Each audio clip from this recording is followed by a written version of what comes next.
Special Operations,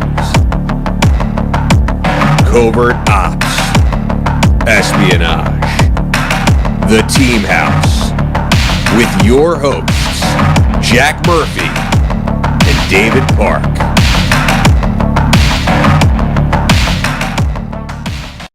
Good evening, everyone. Welcome to the Team House. This is episode 108. I'm Jack Murphy here with Dave Park.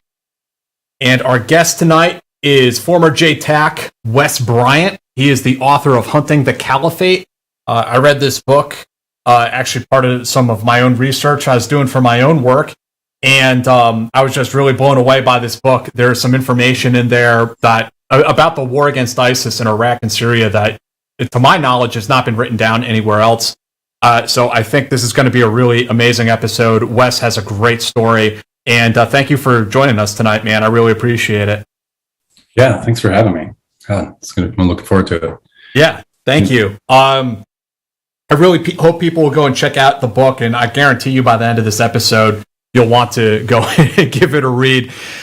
So, Wes, the first question we always ask our guests is about their origin story. If you had a superhero origin story, what was yours? What was your path that you took growing up that kind of led you into the Air Force and towards becoming a Jtac?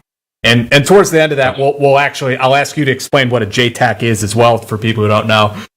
Yeah, gosh, my path really was similar to a lot of young guys going in, directionless, and a little bit of some trauma growing up and adversity.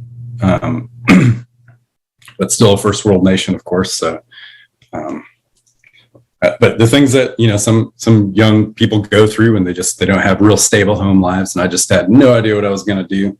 I got out, graduated high school, and was got wrapped up with this girl that I thought I was in love with, and of course I was just puppy love. Was landscaping for a live, scraping a living landscape, which is a great living, but I was a lower tier. Just mowing lawns, scraping a living, and tried to do some community college, which was a great path. I was taking some really cool courses. I remember taking a history of Native North Americans course, and I went to high school in Oregon, in the Portland area, just south of Oregon. And we were studying about the Nez Perce, which are native to that region. But I bowled like all the courses. I was interested for a while, and then just got into doing whatever I was doing, which wasn't focusing on anything really. I've always looked back. I look at my transcripts and see like the fails on all those courses, and I see that Native North Americans. I'm like, man, I could have learned so much. But yeah, and then the military was just always there in the back of my mind.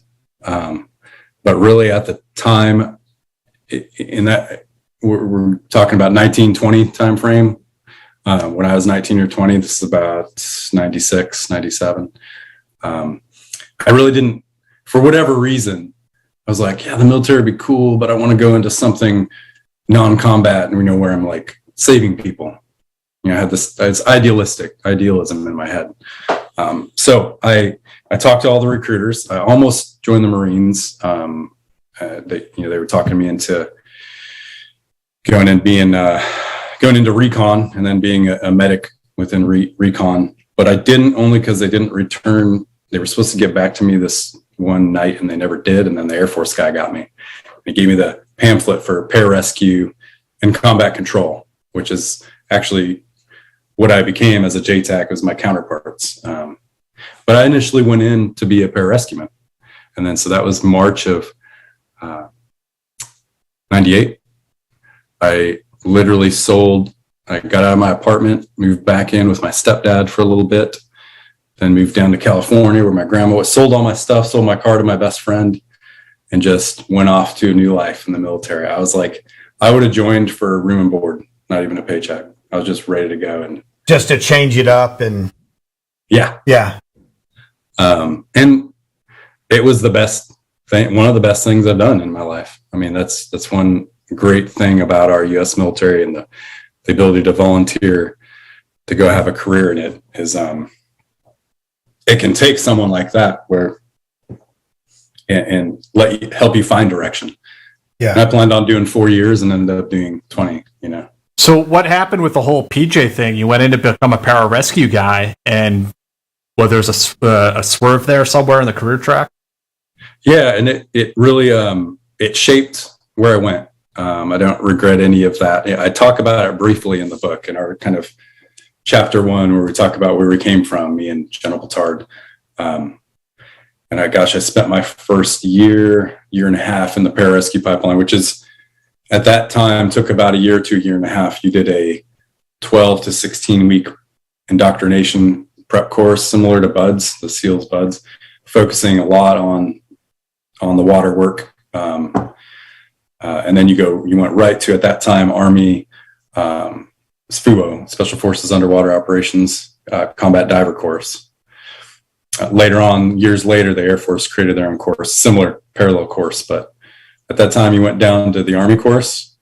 And so I went through the PJN doc. I think I got set back once, if I remember. Got extreme, or maybe I didn't. I can't remember if I got set back in that. Nonetheless, I graduated with acute Achilles tendonitis, where like every morning when I'd get up, whenever we'd have to get up, which was varying times, and it was always horrible. My ankles literally would be creaking. And that was because we were literally running, finning in the water, the big, huge rocket fins for diving, and then doing all kinds of guerrilla drills in between and underwater work. So it just destroyed my ankles. And I was not a sports athlete growing up before I went into that. I did martial arts, and that was it. So all the sports type of training, where you talk about running and cows all day long, that was really my first time. I was a great treader in the water, but I learned how to lap swim only a few months before I joined. Wow. So yeah, I graduated with acute Achilles tendonitis. I was taking an anti-inflammatory like every day, just popping it just to get through those last few.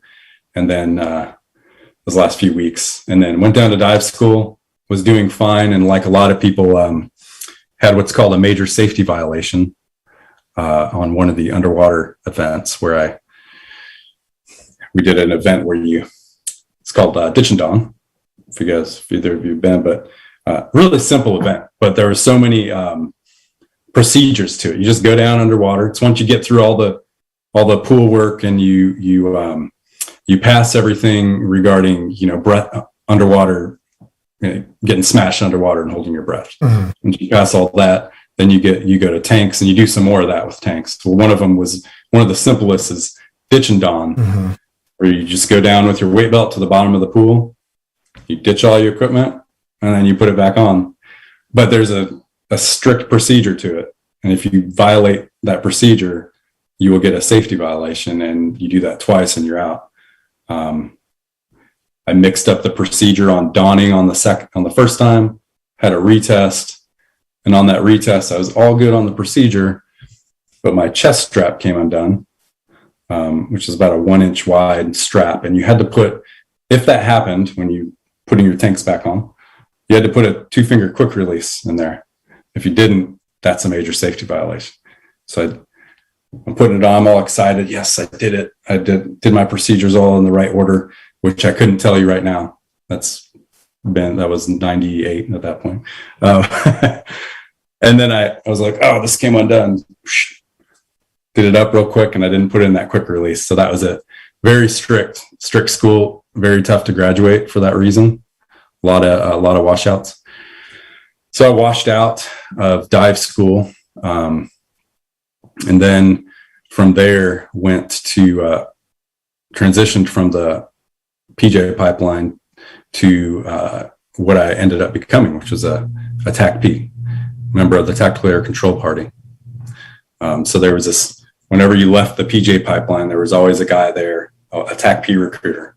The TACPs, you didn't have to do any water stuff. It's all ground pounding with the Army. Mm-hmm. So he's like, hey, you don't have to do any of that crap, you want to come be a ground pounder and call in airstrikes, come over here. So that's where I went. And strangely enough, and I bring it up in the book again, went in, became a TACP, did it for my first couple of years at Fort Drum with the 10th Mountain Infantry. And then right about when Afghanistan kicked off, I pushed back to dive school. And I had this hang up in my head that I know I can graduate. And so me and a buddy actually that had both failed dive school together and then went to TACP together and got stationed at Fort Drum. We trained the whole time after that. We went down to 3rd Special Forces Group, Fort Bragg, and we did a pre-scuba with them because you had to do a pre-combat dive school within 6 months of going back to dive school. We did that all permissive. We asked for our chain of command, can we do this? We didn't get paid for it. We paid our way, and 3rd group guys let us go down and be in their course. And we kind of killed it because we'd already been at dive school and we'd been training for years. And it was a great experience. And then we went permissive, what's called permissive, to dive school. Barely got on, our chain of command supported it. We barely got all the paperwork through to get into dive school as well, but we got there, paid our way there. And that was January of 2002. So very shortly after September 11th. But we had been working that for a couple of years. And so went through and graduated in that course, and went back to the pipeline, the PJ pipeline, because I thought, well, this is something I didn't finish. I'm going to finish it, and spent from then till spring of 2004 going through all the various courses to be a pararescueman, which is a totally honorable job. And I, to this day, have a couple best friends, retired now, made amazing friends there. But somewhere along the way, I graduated, went through, a few more schools, free fall school, their paramedic course. And then I was in the final course to become a PJ and realized I hated it. At that point, you're talking into 2003, the end of 2003. Now all my buddies who had become tactical air control party members and become joint terminal attack controllers, the guys calling airstrikes, they had been to Afghanistan in the initial months, which I missed and I always regretted. And then they had been in the invasion in Iraq. In fact, if I had stayed at my unit at Fort Drum, I would have been in that. And I thought, this is just not for me. I'd had a taste of that other side. And even though it wasn't as glorious, it wasn't in that career field, you didn't tend to get the glory that the PJs did, in the Air Force. But yeah, I just decided this just isn't for me. I don't really like medicine, though it was awesome learning it. I don't really like the job of the pararescueman. So my passion was just gone at that point. So it was the first few years of a lot of back and forth and figuring it out. And I guess that goes, now that I'm verbalizing it, it goes along with, coming from adversity growing up, my teen years and just having no idea what I wanted to do. Then I came in my first few years, I really still didn't know. But I credit the Air Force for, giving people like me the opportunity to still keep going. Oh, I'll try this. No, I'll try this. No, I'll go back to this. I don't know how you get to do that, but I did somehow. Having been through that much of the pipeline, could you have gone straight to the CCT pipeline? I could have, and they offered that to me. Again, the difference between the combat controller and the tactical control party is really the combat controllers that they become air traffic controllers as well as joint terminal attack controllers, right? The guys that call in airstrikes. And in the combat control pipeline, they get all the schools, airborne, free fall, dive school right up front and off the bat. Whereas tactical air control party, it's kind of like the Air Force infantryman that then becomes a fires guy and learns to call an airstrike. You focus just on airstrikes. And so for me, I had all the badges, as they say. Mm-hmm. I got offered, hey, you can go on over to combat control. You just have to go to air traffic control school and then the combat control school. And I was just tired of being in formal training Right. And I wanted to go out and become a Jtac and start deploying. Right. Yeah. Just, I want to catch people up on a couple things you said. One, you said permissive orders, which is basically your unit gives you permission to go, but you have to get yourself there, and the school has to have an opening for you, right? Yeah. Yeah. You don't get paid by the military to go. Don't get the per diem, the food allowance, the travel allowance to go down there and everything. So you pay your way. We thought we were going to have to, and then you have to get an open slot. So there has to be one that was not taken by other guys that had formal slots. And the dive school had to say, yeah, we've got 2 available that nobody filled. Come on down. Yeah. We're almost going to have to pay out of pocket for food because there's a chow hall, a dining facility run. It's a closed compound at the dive school in St. Key West.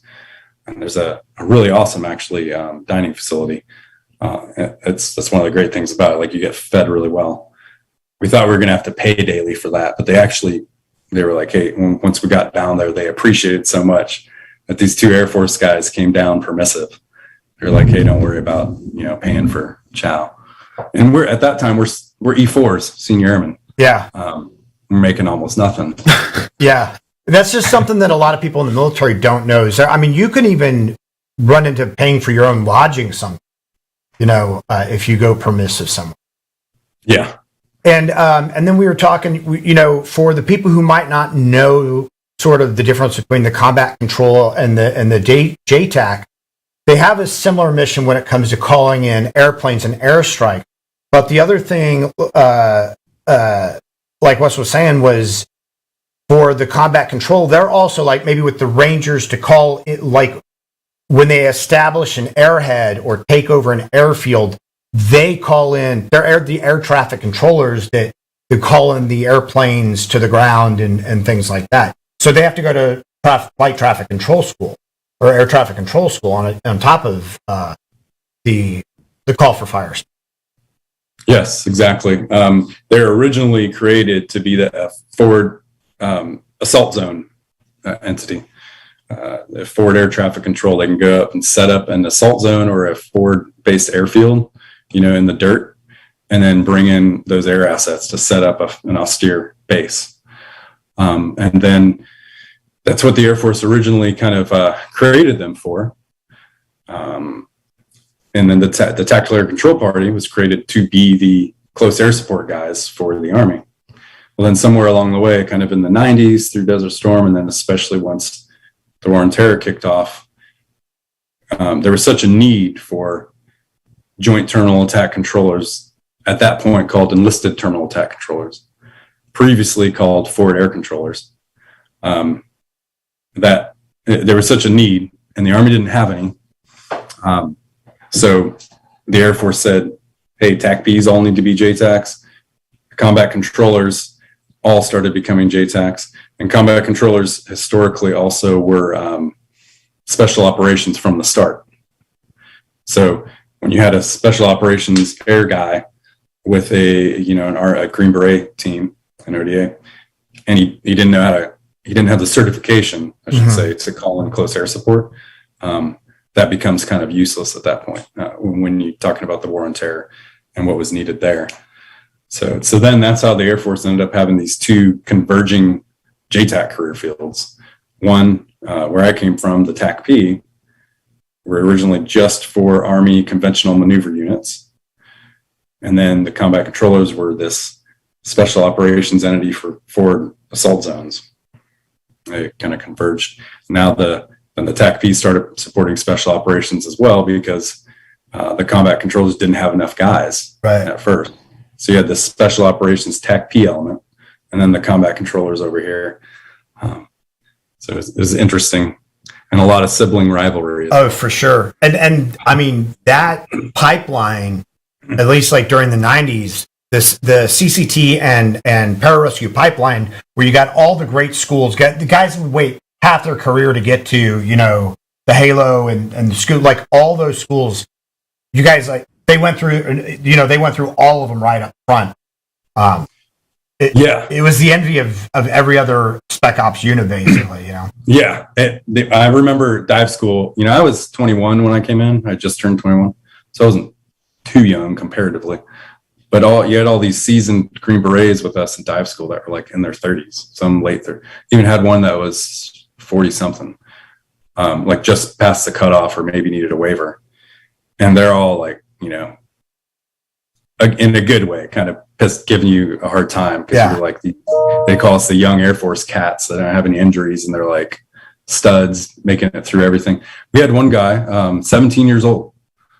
Wow. He had gotten, the waiver that you need to come in the military, 17-year-old combat diver graduate. So you finally hit the ground in Jtac land, and when do you make it overseas? So then this was 2004. I left the PJ pipeline, and the command there was pretty dang upset. Sure. Looking back, I can see that because you kind of wasted the money. Yeah. Wasted money, but I didn't, because all that I used, all that experience I used in my career. It made me better at what I did later. So I went right to the great place, as they call it, Fort Hood, Texas, and was with a air support operations squadron that historically attached us to the Army 1st Cavalry. So I went right from glory boy status to a grunt, with the Army Cavalry. And I just didn't care. It was where I wanted to be. Had a buddy there that at that point been through Afghanistan and Iraq, and I went through the Jtac certification, which is a whole other certification. Usually takes about 6 months of formal training and then on the job training and then your sign-offs. Within about 6 months, I had become a Jtac, and I had gone to the next certification beyond that, which was called an enlisted battalion air liaison officer. So an advanced school just to learn to coordinate air assets into a ground maneuver commander's plan. So I'd done both those certifications, and then I was off to at that point Iraq. And this was 2004? Yeah, 2004. So before I take kind of like a big leap forward, almost like a 10-year leap forward to the battle against ISIS and what your book is about, there's that whole gap there. What do you want to talk about your Air Force career during the War on Terror before we shoot way far forward? Oh, before the ISIS deal? Just so kind of what formed me as the guy that then went into Baghdad to help start the strike cell in 2014 was I went first, started later than I wanted to, deploying, but I was really dumb early on, so I might be dead anyway. So it probably worked out.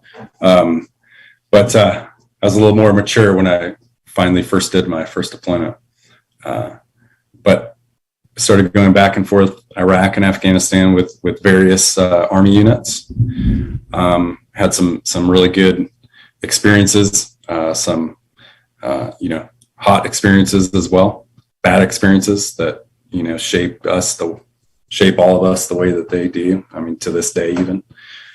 And then in 2011, my goal from the time I got back into my TACP career field was to work my way up and become one of there was about, so of 1,000 to 1,500 man career field, there were maybe, and I'm guesstimating, about 100 guys at that point that were overdoing special operations, supporting Army ODAs, supporting the Rangers. And what we called that was the soft TACP, the Special Operations Forces TACP. And that was somewhere you had to have experience to get to. And especially since we were heavy in two wars, two theaters, no one was going to take you if you didn't have like good downrange combat experience as well. So it took me a while to get there. And then there were other admin issues. Like I got an Article 15 in Korea in 2007. Who doesn't though? Yeah, exactly. Shit happens when you party naked. Yeah, no, I had a big argument with this captain that I did not like, that was in charge of us, and disobeyed his order, yada, yada. So I had that. And then at one point it becomes, you guys are used to this, the rank thing. Oh, well, you're an E5 right now. We're only taking E4s, or you're an E6 and we're only taking E5s for this slot. And finally I applied to, 2 or 3 years in a row to both. We divided it. The community divided it. We had Ranger Tech P, and then we had our other elements that supported ODAs by around 2009 or so. So I'd applied to the Ranger Tech V, and then I started applying to the other side once that fell through. At some point, we started falling under the combat controllers, not under them, but under their chain of command, which is called Special Tactics to this day. And the TAC Ps supporting special operations now are combined with combat controllers under these Special Tactics units. Really? That's where I ended up going. About 2011, I finally got picked up and went over to a Special Tactics Squadron, one at Fort Bragg, and then started deploying as a soft JTAC with ODAs to primarily Afghanistan. And then on the way up to 2014, by then I had made E7. I was a master sergeant, which is kind of one of our the most senior operational level for a JTAC. By the time some guys are already taken out and just managing, by the time you make E8 or senior master sergeant, you're probably not doing any operations. So I was right about at that level to be one of the lead guys running teams of JTACs going into a theater. We used to call them, we still call them the O1, the whatever the call sign is. We'll say Thor.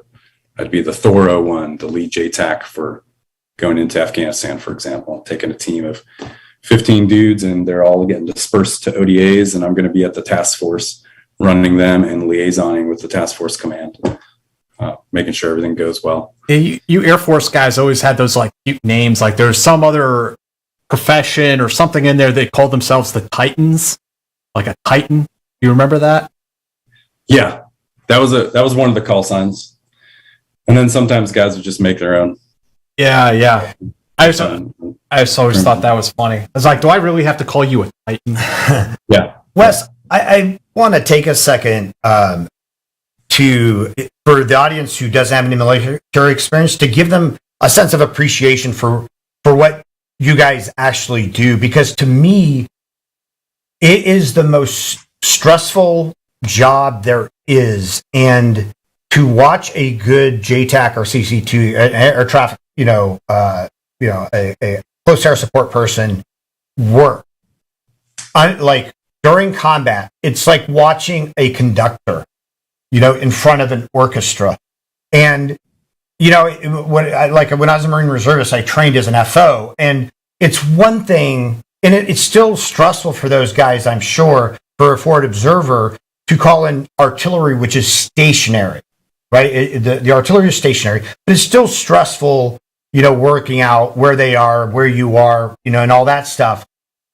But for you guys, you are calling in moving assets on a dynamic battlefield. You have to take into consideration not only where you are and be sure of that, and where the enemy is and be sure of that, but the direction of the bird, which armament they're going to use, all of that. While you're under fire, while all this is going on, what was your first experience, at a hot time? What was your first experience with that like? Did you feel prepared for it? Definitely was prepared for it. And yeah, you nailed it. The JTAC is the guy that is traditionally, in the most traditional sense, you're the guy on the ground with a ground maneuver element, integrating air power into the battlefield. And then you're the guy calling in and controlling, coordinating those air assets, that strike aircraft that drops the bomb. You're doing all that. You're telling the pilot exactly where to go, and sometimes guiding it in from the ground in various well, you're always guiding it in various ways, but sometimes guiding it in, for example, with a laser on the ground. Sometimes with just what we call a talk on. And so we refer to it as the kind of the puppet master. And that's really what you're doing. You've got sometimes so many air assets that you're coordinating, not just pre-battle, but during the battle, or even during just any maneuver. It can get stressful even when nothing's going on and you're just doing surveillance and reconnaissance. And then you are the ground liaison. You're the air liaison to that ground team. And sometimes, especially in the case of conventional, not conventional, because I had, it's equal in honor, but you're talking like a conventional infantry platoon leader, right? Will probably not know how to use you as well as like a seasoned, an ODA commander, or an ODA team sergeant, especially, that's been around somewhere, right? And before they became what they became as a Green Beret, right? So you're kind of doing two jobs in one. And as our technology advanced, we also became the guy controlling what's called ISR, intelligence surveillance, the drones. So we're controlling all the drones for the battle. And we're also controlling a lot of signals intelligence that came along with it. Wow. So we're doing all kinds of things as a Jtac, not just forward air control. And when it comes to actually doing that, what we call terminal control, the Jtac's responsible for close air support, which is calling in strikes in close proximity to friendly forces. Your primary goal is hitting that target without causing friendly casualties. Right. And then your secondary goal is not causing any civilian casualties or non-combatants, and minimizing collateral damage, so proportional attacks. And if you don't do that mutually with your air crew, you're going to be held to account. Wes, talk to us then about what happens in 2014. I think everyone's familiar with ISIS when they came to town, sprouting up in Syria, moving into Iraq, and they just swept through the Middle East like wildfire in so many ways, and quite frankly, just scared the crap out of people. There's a new war crime in the press every other day, it seemed like, with them doing some gruesome execution or throwing, homosexuals off the rooftops. I mean, just like horrid shit that they were doing. The whole massacre at Sinjar. We all watched this on television, but Wes, you were in a position where you were part of striking back and actually taking the fight to the enemy. And so I was wondering if you could tell us about the nascent phases of that and kind of the run-up to a really substantial air campaign. Yeah, well, I think it's neat in the book that what's neat about the book, and I guess I'm gratuitously plugging it, but that I still love that we did, is I've got General Petard offering his side, and then me as the at that point enlisted special ops senior leader, but we're still ground pounders. I'm no one special, right? I'm not up there with General Petard by any means. His insights were very interesting in the book. And so he at the time was in Jordan as the deputy commander of Army Central Command. He was tracking the buildup of ISIS in that position. Guys like me, at the special tactics units, covering down on ODAs, the guys even with the Rangers, we were focused on Afghanistan. Iraq had drawn down from 2009 to 2011, really, but up into 2011, and you're talking from then till summer 2014, which is the time frame we're discussing. We were just back and forth. For the special tactics units, we were just rotating a unit, all the guys going, for 6 months at a time to Afghanistan supporting ODAs, because as soon as the withdrawal or the drawdown happened there of conventional, it became a pretty thick special operations fight. People back home didn't know how much fighting was still going on over those years in Afghanistan, up until even last year. It was full scale. at various points. And, you could say like, oh, there's only this many operations, this many combat operations going on, and this many troops deployed. But when you're the guy with the ODA in the thick of a firefight, you can't minimize that. And that was happening all the time still. And I mean, it's also a bit of a fiction that our government throws up, like in Iraq, in Syria, where we had, Charles Keating, a Navy SEAL, was killed, Joshua Wheeler, a Delta operator, but officially there's no boots on the ground. There's no combat operations. It's very odd. Yeah. And that was a misnomer. Yeah, for sure. I think we'll hit that a little later. Yeah. In full, I think I mentioned it in the book, but in full disclosure, I really had no idea who ISIS was. I hadn't even heard it. And then when I finally did, we were getting ready, our unit was getting ready for a deployment to Afghanistan. This was summer 2014. I had just had back surgery from years of abuse and jumping, and what I had a discectomy, slicing off a piece of the disc that was herniated. And that was in November of 2013, after I had deployed in the summer to Afghanistan, and couldn't even, at one point I was getting shots of Toradol from the team medic just right before we go out on ops. Otherwise I couldn't even move when I put my body armor on. So I came back, I was like, oh, I need fixed, got the surgery. And then I look back and it's just silliness kind of, but my chain of command, my XO essentially, didn't want to deploy me for the 2014 push. And I just fought and said, I need to go. So I was slated to go to Afghanistan. So I was one of the guys ready to go.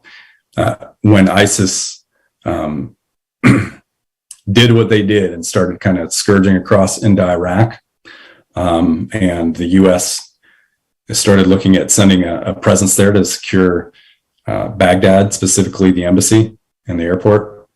As they were looking at a contingency response force, primarily all special operations, and then as special tactics guys, the air guys, we would be attached to that element to one degree or another. So we were just in the hopper. My unit was in the hopper. What they did was, the word came down to say, hey, we need to send a few of you guys into Iraq as well, or into that theater. And so they kind of split us. Some of the teams still went to Afghanistan and covered down, and the rest of us were going to go into Iraq. And when I first got the briefing, I got it from our ops superintendent. He called me and said, hey, come on in tomorrow. Your mission's changed. Just repack and pack some civilian clothes for where you're going. And I was so excited. I was like, I had only done combat stuff, I was like, oh, this is like CIA shit. I'm going to do some like really clandestine. It didn't end up being quite like that, but I got the word the next day that we had teams a few guys going into Baghdad to help the contingency response force, or the crisis response force, set up a task force there. And at that point, no combat direction. It was, you're just going to be there as a presence and to secure the embassy and the airport. But I was tasked to Bahrain.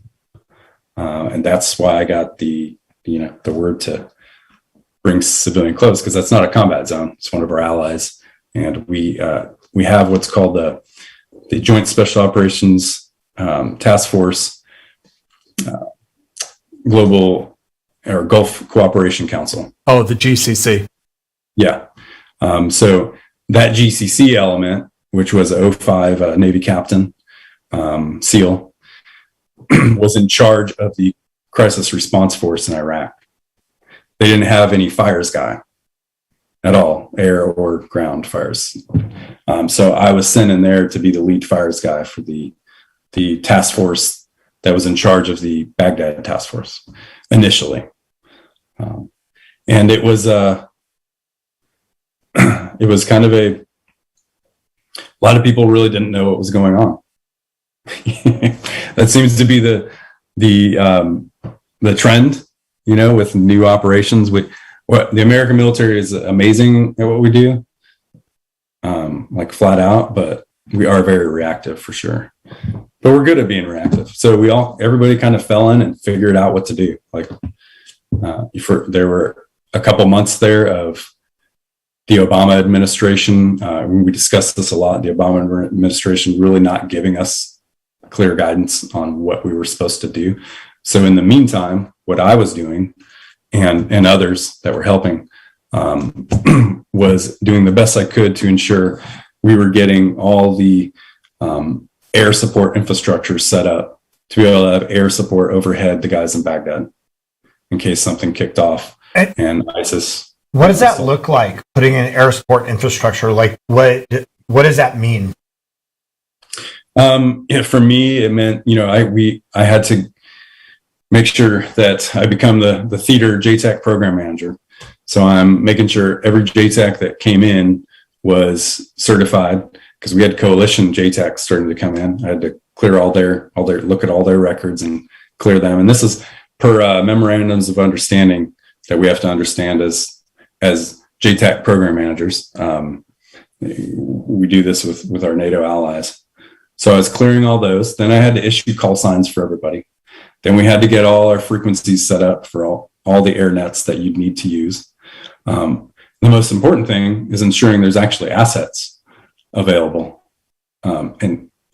Once we had pulled out of Iraq, everything went over to Afghanistan, and everything was still there. And General Petard discusses, even when we started the strike cell a few months into it, he was still fighting with Hire to get drones pushed over from Afghanistan to Iraq and to help with the counter-ISIS effort. But initially, it sounds like it was defensive. It was a reaction force if the embassy came under siege. Yeah, and even then, we were told we were essentially under the same directive as the State Department. Almost, it felt like reporting to the State Department. And when we showed up in Baghdad, we were under Title 22 versus Title 10, where the military usually operates under for combat ops.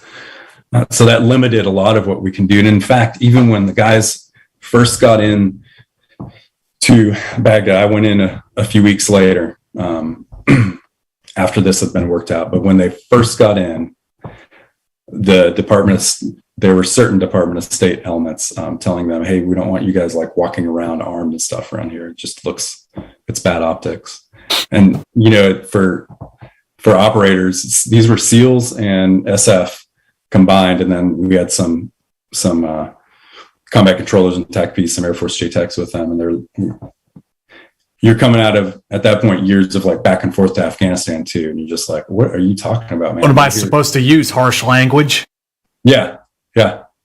So there was that kind of culture difference, because the Department of State people are besides their contracted security, they're walking around in, button-ups and ties. Very different culture. Yeah.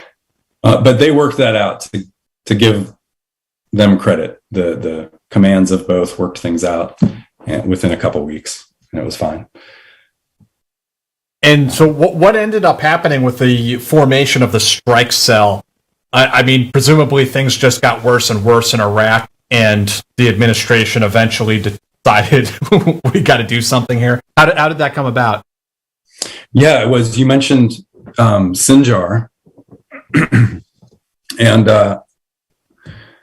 it was really that event that it was a culminating event that kind of started opened the floodgates for the Obama administration.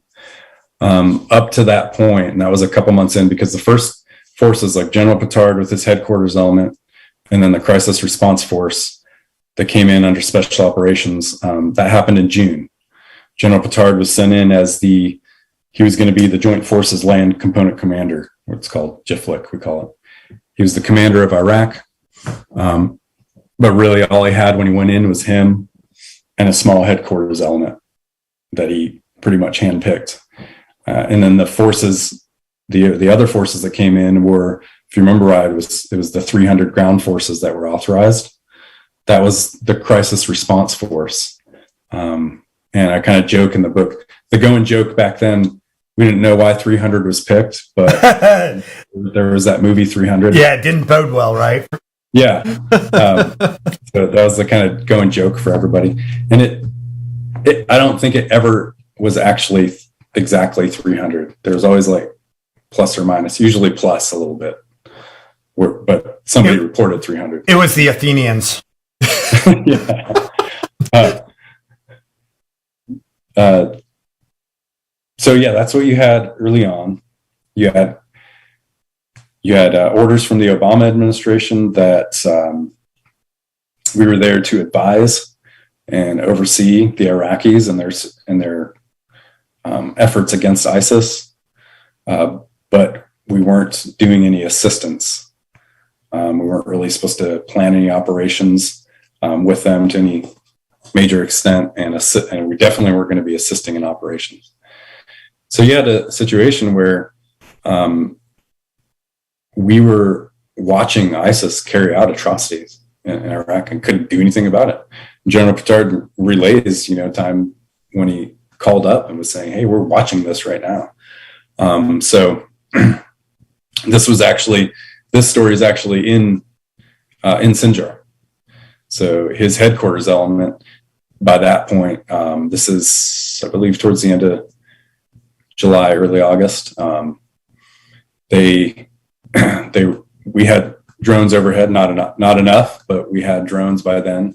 We had other air assets from the USS George Bush that were providing security for us, and then we also had attack helicopters in Baghdad.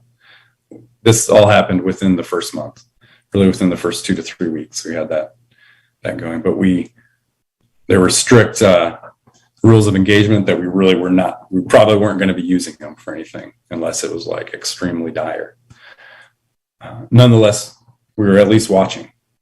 And at one point, Petard's headquarters element, the Special Operations Task Force as well, we're watching up in Sinjar when ISIS started infiltrating that area, the Sinjar mountain range. And if you didn't know, for the viewers, the Yazidi population is it's a minority ethnic group in Iraq.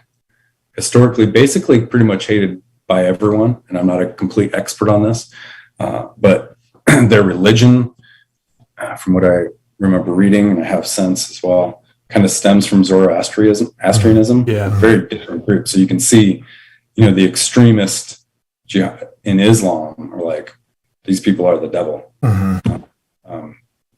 And so that was why ISIS especially went after a group like that, and any group that wasn't like them, any Muslim group that didn't believe to their level of extremity as well.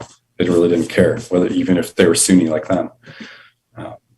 So the Yazidis were a really good target for ISIS, and that was about the time frame when now what's referred to as the Yazidi genocide happened.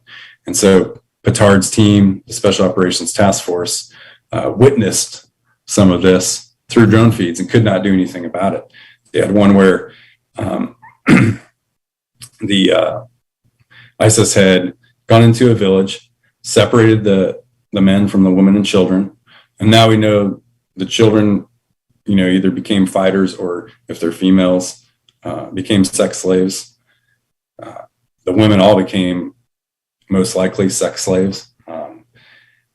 And the men were all lined up, and they watched them obviously being told to dig a ditch. At first they thought maybe they're making them dig berms, because ISIS, and I watched this often once we started the strike cell, ISIS would make locals actually dig berms and, shore up their own their defenses for them. So everyone watching was hoping that's what was occurring. But then they saw them finish digging and lining them up, and it's like you're realizing what's happening as it's happening, like, oh, that's what this is. And really straight World War II, Nazi era style execution of these around 80 Yazidi men. And that was just one that was caught by the US. And that instance, as well as other maneuvers that we were watching, really is what catapulted the Obama administration into saying, okay, this is something that we really need to step in and help with. To the administration's credit, Obama was supposed to end the Iraq war, and there was not a lot of public support for continued boots on the ground in Iraq, and renewed boots on the ground. But then how do you, then you're in a conundrum where Right. clearly your allies, the Iraqi forces, are not able to stop this, and there's like human atrocities happening right now. Right. So, Right. much like what's happening in Afghanistan right now. So I mean, that different circumstances for sure, but that was the impetus. Could you tell us then, I mean, if I'm correct in this assertion, that this was the impetus to create the strike cell model? If you could tell us what that was. yeah. So I guess you can credit the Obama administration for the inception of the strike cell as we know it today. It's still being utilized, essentially having been built on what happened in Iraq in 2014. And so the Obama administration at that point said, all right, we will do everything we can to help the Iraqis, minus boots on the ground and in combat operations, because not only do they need to do that themselves on the ground, but we don't want to lose any U.S. forces. And that's typically how you can lose the forces. So then it became a, not to put a joke about it, because it's a serious issue that involved a lot of atrocity and human sacrifice and adversity, but it became a Jtac paradise. It became all about the Jtacs at that point, and everybody else that plays along with that. All the air assets and all the intelligence assets that are involved in conducting airstrikes. So it was mandated to be a mainly air-only campaign, advise and assist to the Iraqi and Kurdish ground forces, and that was going to be conducted initially. That was conducted initially primarily by our special operations teams that were on the ground, exclusively at that point. NSW, the Navy Special Warfare, and then Army Special Operations Command, so the Green Berets and the SEALs, as well as elements of the Joint Special Operations Command. Marine Special Operations Command did come in a few months later, but that's who was initially tasked. Not to knock the Marines, it just depends who's tasked, as you guys know, for an operation. So, I mean, but how did the strike cell actually function? How did you guys go about taking the fight to ISIS at that point? Because I've looked at the numbers, in 2014, 15, 16. I mean, you guys, one year you dropped 40,000 bombs, I think, in country. I mean, to say you guys were active is an understatement. And I think you write in your book about this as well. You guys were dropping so many bombs, you were outpacing our country's ability to make more Hellfire missiles and other munitions. They couldn't manufacture them fast enough and get them into theater fast enough. Yeah. I think I had other stories that actually didn't even make it in about just that, the logistics. Getting calls from senior air commanders saying, hey, you need to stop using this specific munition because we only have this many of them. And I'm like, well, it's the best one to use, so we just make more. That was, looking back, that wasn't the right attitude, but that's the attitude I have. You get kind of cocky and you're like, well, I've got the ground commander of Iraq sitting right next to me, so don't tell me not to use this. Right. I have to use it. Right. It was crazy. Everybody was really doing the best they could, though. And, to answer your question that I think I've skirted around unwittingly, going into what we had to do there as a Jtac community. And we had primarily Air Force Jtacs, but I had a couple Army Green Beret Jtac qualified guys, as well as some SEAL Jtac qualified guys that ended up all being part of the strike cell team. But we had done remotely controlled strikes for years through Afghanistan and Iraq to way more limited degree. Mostly if you were in one of the elements that was doing very high value targeting. We had never done it to this where it's like, this is all you're doing to support this forward ground force. So, and then a lot of the guys had not done any, I think I'd done like one remotely controlled, like from an operations center at that point. All my stuff had been forward. You train for it, but what we had to do is take the principles of being on the ground as a joint terminal attack controller and put yourself in a box in a cell with computers and radios and phones, and put your ground force that you're normally with, where you can a lot of times see that target when you're getting shot at by it. You have more visibility and direct communication with your ground forces. And you had to put yourself in a box where you're either talking, sometimes only talking to the ground forces. You don't even see them yet. And then best case scenario, you've got an asset overhead like a drone or a strike aircraft, and you're watching them through your video feed, and then you're talking to them. But now you're talking to a forward element that is like a daisy chain of sometimes 3 different people before that you're relaying through to get back to you. Then we had to, so you kind of primary principles of putting a bomb on target is figuring out your target and vetting that, ensuring that it's an actual valid target through all kinds of different manners, ensuring that the target is legal to hit, given your rules of engagement. Then knowing where all your ground, who is on the ground, who all the people, various elements are, where your friendly forces are, where non-combatants are, where civilians are, and figuring all that out, and then getting approval from whoever you need approval from, which in our case for the strike cell in Baghdad was General Petard, who luckily was most often there with us, or his delegate was, which we had a couple other generals occasionally step in, but sometimes he wasn't, in which case, we'd have to call someone to get him. So you had to go through just so many more steps to do the same thing. And strike cell work, I continued doing it from then on in the Syria theater. And then I was doing it in Afghanistan in 2017. Then with US guys on the ground too. So I was doing strike cell operations, covering assets for US teams that were assaulting at the same time. It was actually far more stressful than anything I ever did as a JTAC on the ground, especially when you're running, at that point, large elements of Iraqi ground forces that, again, you're talking through a couple of different chains. The first one being an interpreter back at their operations center, right? Who's then sitting with one of our special forces teams, or sometimes SEALs would be there as well, who did all the ground planning with the Iraqis in advance. So translating through to them, who then sends that information to us, usually via talking on a secure phone.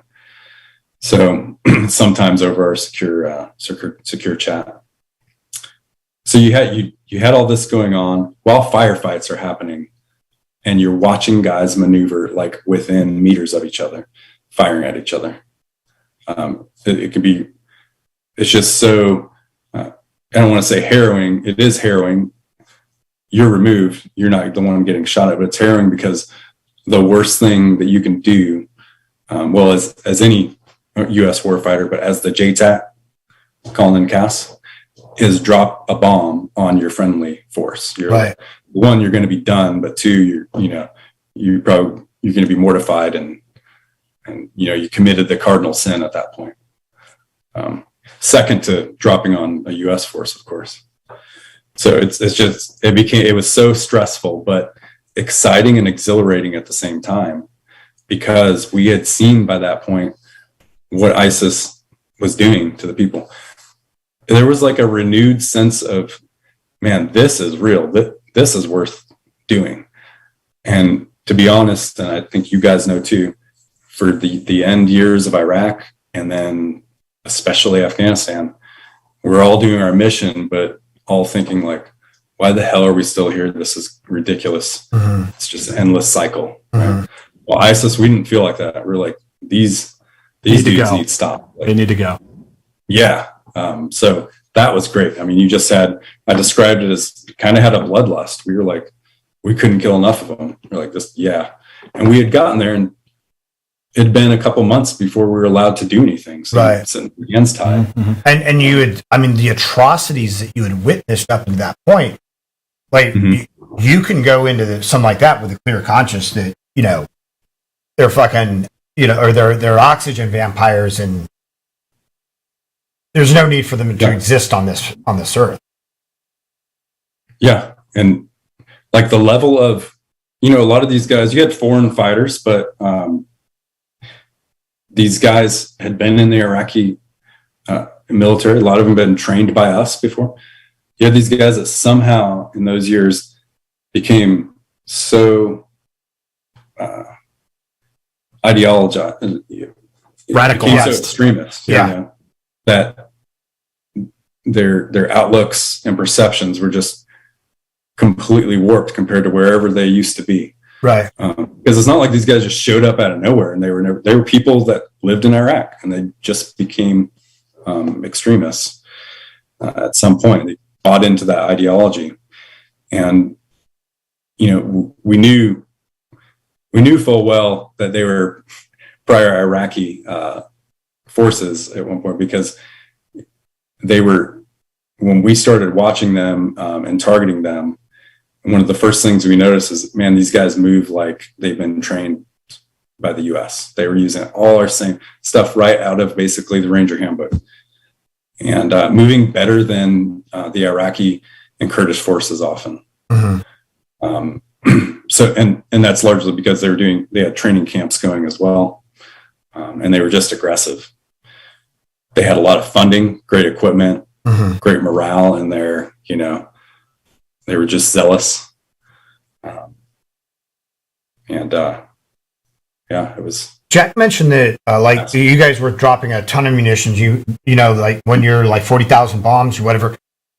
I mean, ISIS was what, around 20, 30,000 people. Were they just filling the numbers that quickly that you could never like whittle them down enough that they would just immediately replenish their ranks? That's what it felt like. But there were just so many of them, and so many that, you know, we know now, or we know then, but we knew then, but we figured out more a little later how many were being funneled across from Syria as well to come join the Iraq fight early on. So it just felt like they were coming out of nowhere. It was really kind of surreal. That's amazing. And yeah, and especially really early on, the first few weeks of these strike campaigns, you know, they were operating brazenly throughout Iraq, because they had just won. They pushed all the Iraqi and Kurdish forces back for the most part, and in areas where they held, you know, they were driving like huge dozen vehicle convoys with their flags out. Like they didn't care. They knew, or at least they felt they knew, America wasn't going to do anything, because the Obama administration made that clear. And so once Obama told us, yeah, go, those first strikes, I mean, it was like a silver platter. I think I named one of the chapters ISIS on a silver platter for that reason. And you know, it's a little, that's how we think as warfighters. Yeah, it was on. Yeah, it's on. And so they got smart really quick, though, to where it became very difficult to track them. And if they heard an aircraft overhead or knew something was going on, they figured out all the tactics to hide and maneuver. So then it became a much more difficult game. But early on, there were, you know, massive vehicle convoys of, by the way, American Humvees that were dropping on, which was also surreal. the first time I controlled it. Dropped on a Humvee, yeah.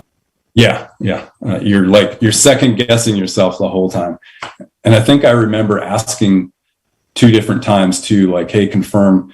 I think at this point I was talking through the Iraqi Ministry of Defense, which sometimes we would use to figure out who's on the ground if we didn't have direct contact.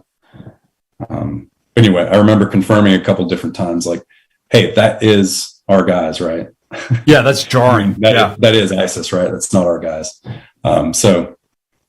Yeah. All right, I'm gonna ask you some stories about blowing up some really bad guys, but I do want to lighten the mood here for a moment with a word from our sponsors. The sponsor for this show tonight is MANSCAPED. You guys have heard of us talk about them before. We're selling ball trimmers, guys. We're selling ball trimmers. Male grooming, this is a thing. It's a thing, and I have to say it's a nice thing. It's a refreshing thing. So they sell a whole kit, the Performance Package 4.0. It's for sale all over the world. You get the Lawnmower 4.0 trimmer. There's also that's the ball trimmer with a handy light so you can get underneath the taint. Yeah, it's got a little LED light on it so you can see what's going on down there. I mean, and for anybody who's ever tried with a regular hair clipper, you've probably nicked yourself. No nicking with this bad boy. It has a little shield or something on it where it protects you. But wait, folks, there's more. There's also the Weed Whacker ear and nose hair trimmer. There's the Crop Preserver ball deodorant. There's the Crop Reviver toner.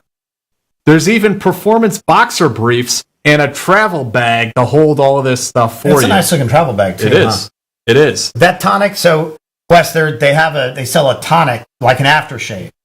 It's a spritz. It's quite refreshing. So, guys, get yourself a ball trimmer, and you can use our promo code to get 20% off plus free shipping. It's Team20. So you go to manscaped.com, you use the Team20 promo code, and you get 20% off your ball trimmer. Go there for all of your ball trimming needs. Now, Wes, I don't want to compare PJs and CCT to SEALs at all, but what they share in common is they're well groomed, right? Yeah, prima donnas. Yeah, they're well groomed. Eyebrows are done in theater. As a Jtac, was male grooming ever anything of interest to you? To me, yes. In fact, I was always the guy called Metro, if we can still say that, and it's not. I sure hope so. I was one of those guys called Metro. Okay. So you probably wish then that Manscaped had been around 15 years ago. Yeah, me too. Would have saved a lot of nicks. So, Wes, can you tell us the story about the Franken Truck? I thought that was a pretty good one in the book. Yeah, that one I wasn't there for, actually. So we would. I know the story.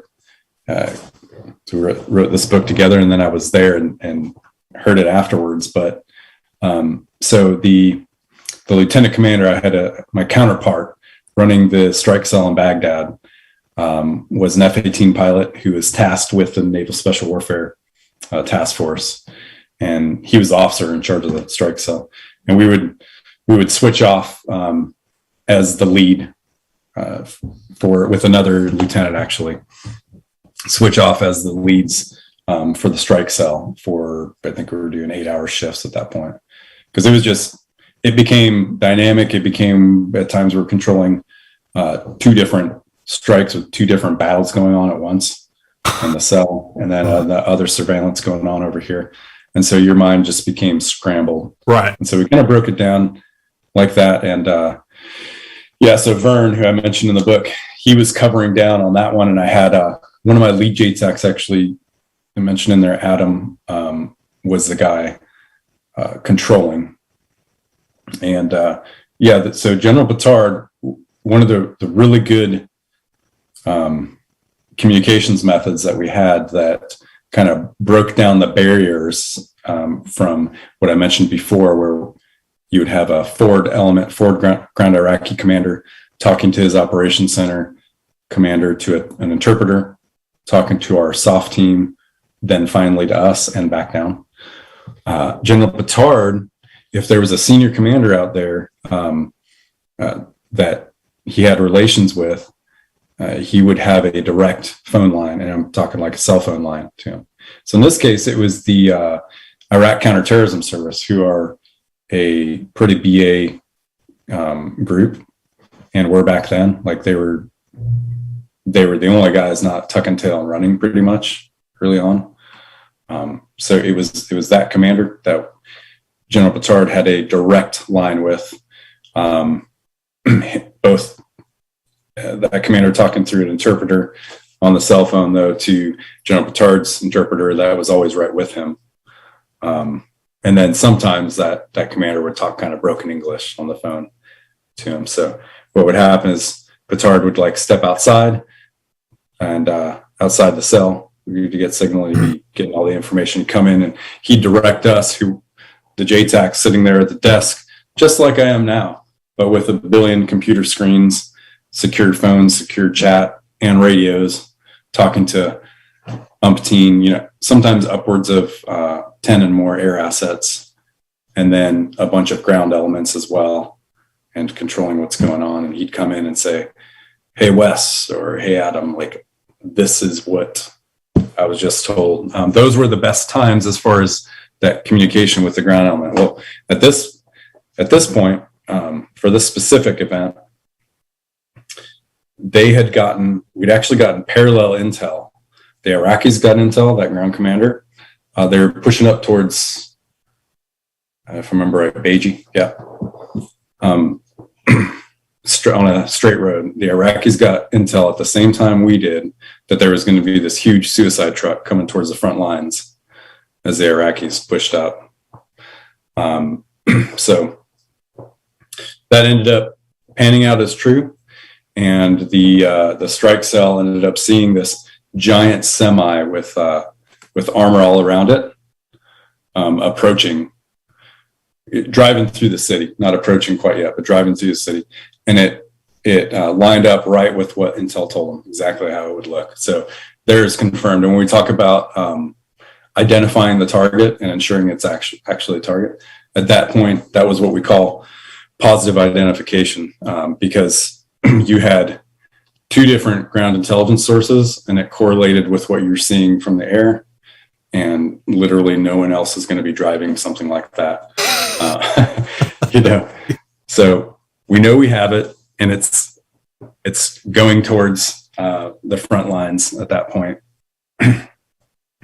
So now it becomes a race to try to get an asset there. And then General Petard kind of relays it in the chapter where they were actually in between assets. Remember I talked about we didn't have enough assets in the strike cell early on. We didn't have 24/7 coverage of drones, so sometimes we would lose targets before we were able to hit them, because we'd see something with a drone that we needed more ordnance for than that drone had, or that drone, like a Predator, for example, might have been out of Hellfires at that point. And we didn't have any attack aircraft, F-15s or F-18s or otherwise available to us. We were in between what we call vols. The time when you have, strike aircraft tasked to your unit or to your task force. And then sometimes like our drone would leave, and then we wouldn't have any overhead coverage. We have to rely on if someone was on the ground to keep eyes on. And sometimes that wasn't the case. So here, in this case, now you got this giant, we ended up calling the Franken Truck, coming down, barreling towards the Iraqi front lines. And they're all in vehicles, like gun trucks and whatnot, Humvees as well. And then no asset. They had to wait. I think Petard said it was like 10 or 15 minutes, something like that.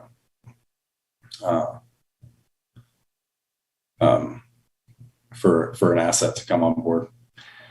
And then it was F-16s, if I remember right, that finally come on board.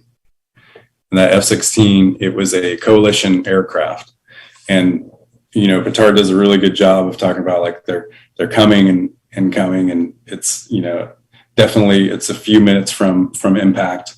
The time's kind of getting getting close, and it's freaking harrowing. And he's got the commander, the Iraqi commander, on the ground, like yelling at him at this point in broken English, saying, "We see it, we see it. Are you going to hit it?" So do the first volley. And this was strafe. I believe the volley was strafe, but that first volley completely missed the truck.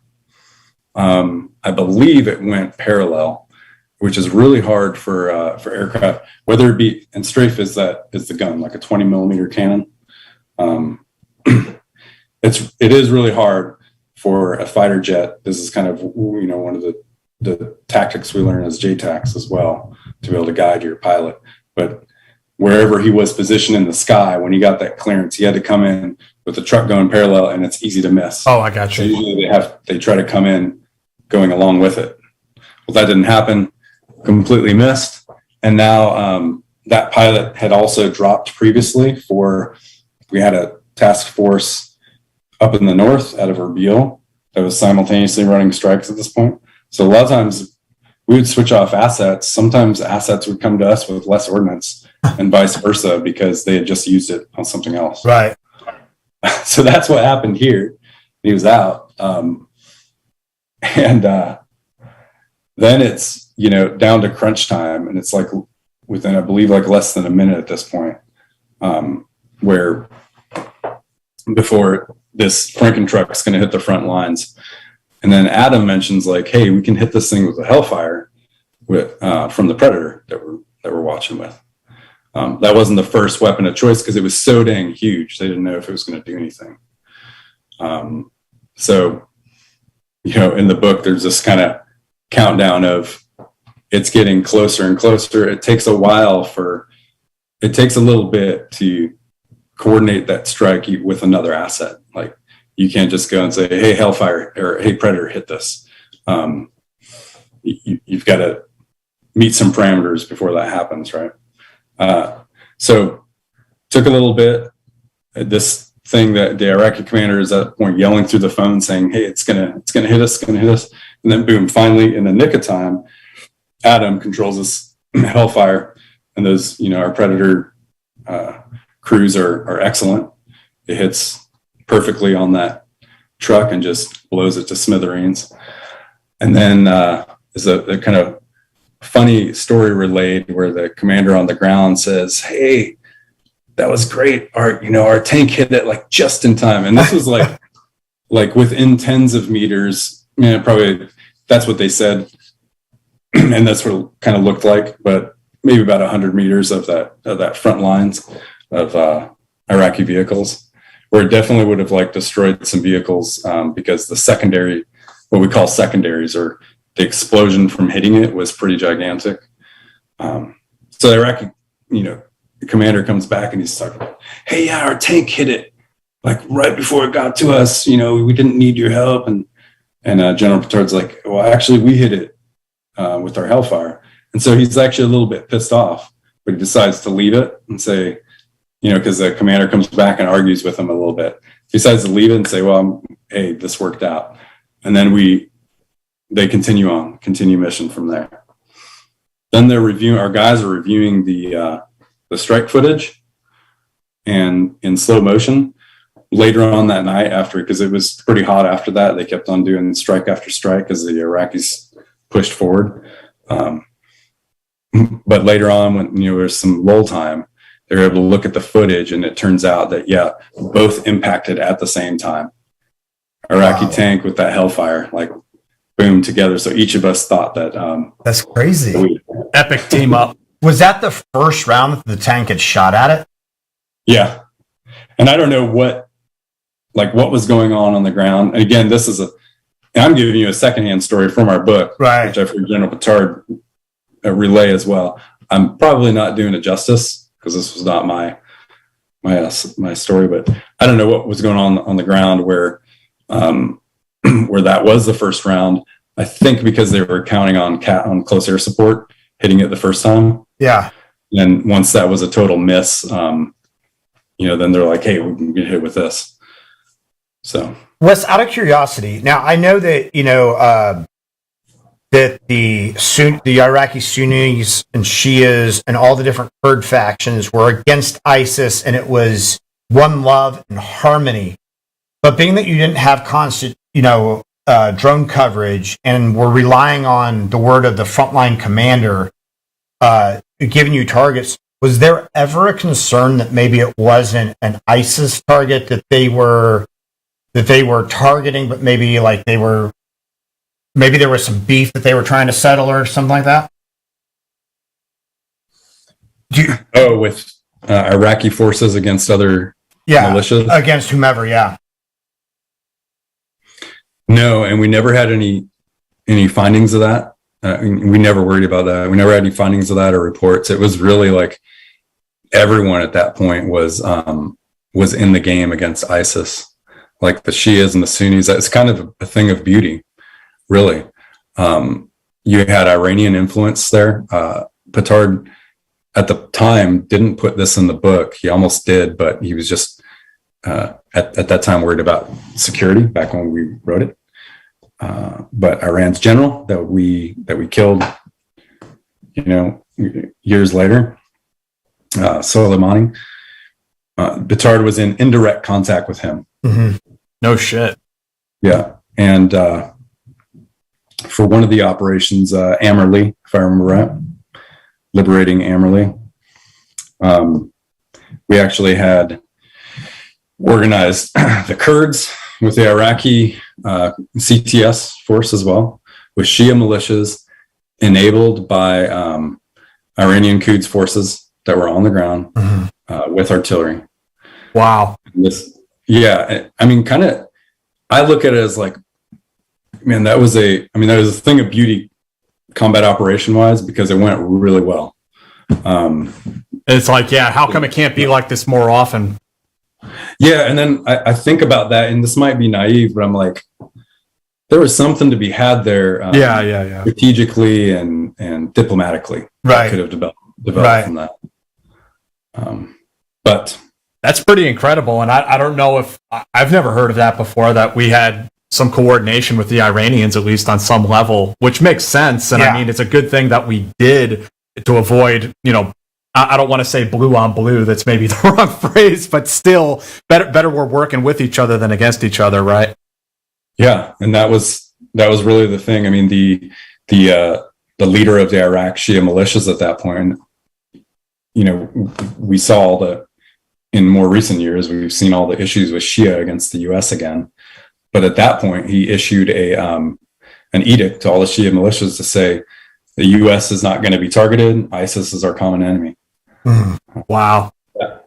Yeah. So frenemies, Yeah. Was this, or was there a certain time around this time frame where you felt like you were starting to break ISIS's back, that you were starting to roll them back and get them out of these cities and push them back towards Syria?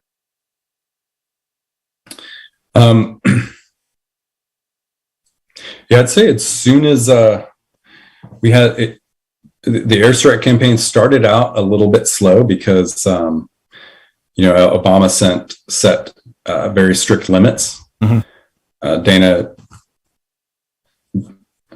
General Petard discusses this in a chapter talking about the Abbasellan line that he arbitrarily actually drew on a map and sent it back up, which Obama then said, okay, that's your line. You can't do any strikes beyond that. So the first few weeks of the strike campaign until into like September timeframe, sometime in September, we were limited as far as the areas that we could hunt ISIS. And if they went beyond these specific limits, we couldn't do anything. We couldn't get approval. Those were the rules of engagement that we were under. Well, at some point, finally, the administration took those chains off as well. And now it was, you're going to hunt ISIS throughout Iraq, which then became Eastern Syria as well, until that caliphate is neutralized. Right about that time, our Baghdad strike cell was being set up and initiating. And I kind of talk about it in the book, where initially General Petard's was running a strike cell with his embassy task force, actually with the TACPs, my counterparts that were attached to the conventional force there. They did some of the first strikes, liberating some of these towns, helping with Sinjar, as well as another special operations unit up in Erbil. Then as the campaign opened, and then as ISIS started threatening Baghdad more, which was also a factor in Obama, lifting those ROE, General Petard wanted to create specifically a Baghdad strike cell that initially would be to push back ISIS from Baghdad. Our first ops out of it were hitting ISIS in the southwest and southeast Baghdad region, clearing them out. So I'd say after those first operations in southwest and southeast Baghdad were pretty difficult by then, because it's been a few weeks of us pounding ISIS, and they had learned by that point to maneuver, to stay in houses. They were actually firing out of windows quickly and then falling back, so that we specifically could not. It was more difficult to see that the muzzle flash from windows coming out of houses or structures and firing, and then going back in or going into woodline, like just really good maneuver. And they, even though we had, a couple battalions worth of Iraqi, armored infantry, mechanized infantry going through and trying to clear out these areas, ISIS was like not coming out. That's largely how they defeated, larger kind of conventional type forces, by really doing really good guerrilla tactics. It could be a guy in a sniper position here and a few other teams placing houses that were just like picking at these ground forces that are out there in the open in their vehicles and dismounted, just picking at them and maneuvering, kind of like, reminds me of The Patriot with Mel Gibson. Mm-hmm. And at what point then did Syria get opened up and you start moving strike cell ops? Because there was a time where I guess it was the special ops guys in Syria, in northwest Syria, were calling. I guess they had their own fires they were able to call, presumably out of Incirlik, right?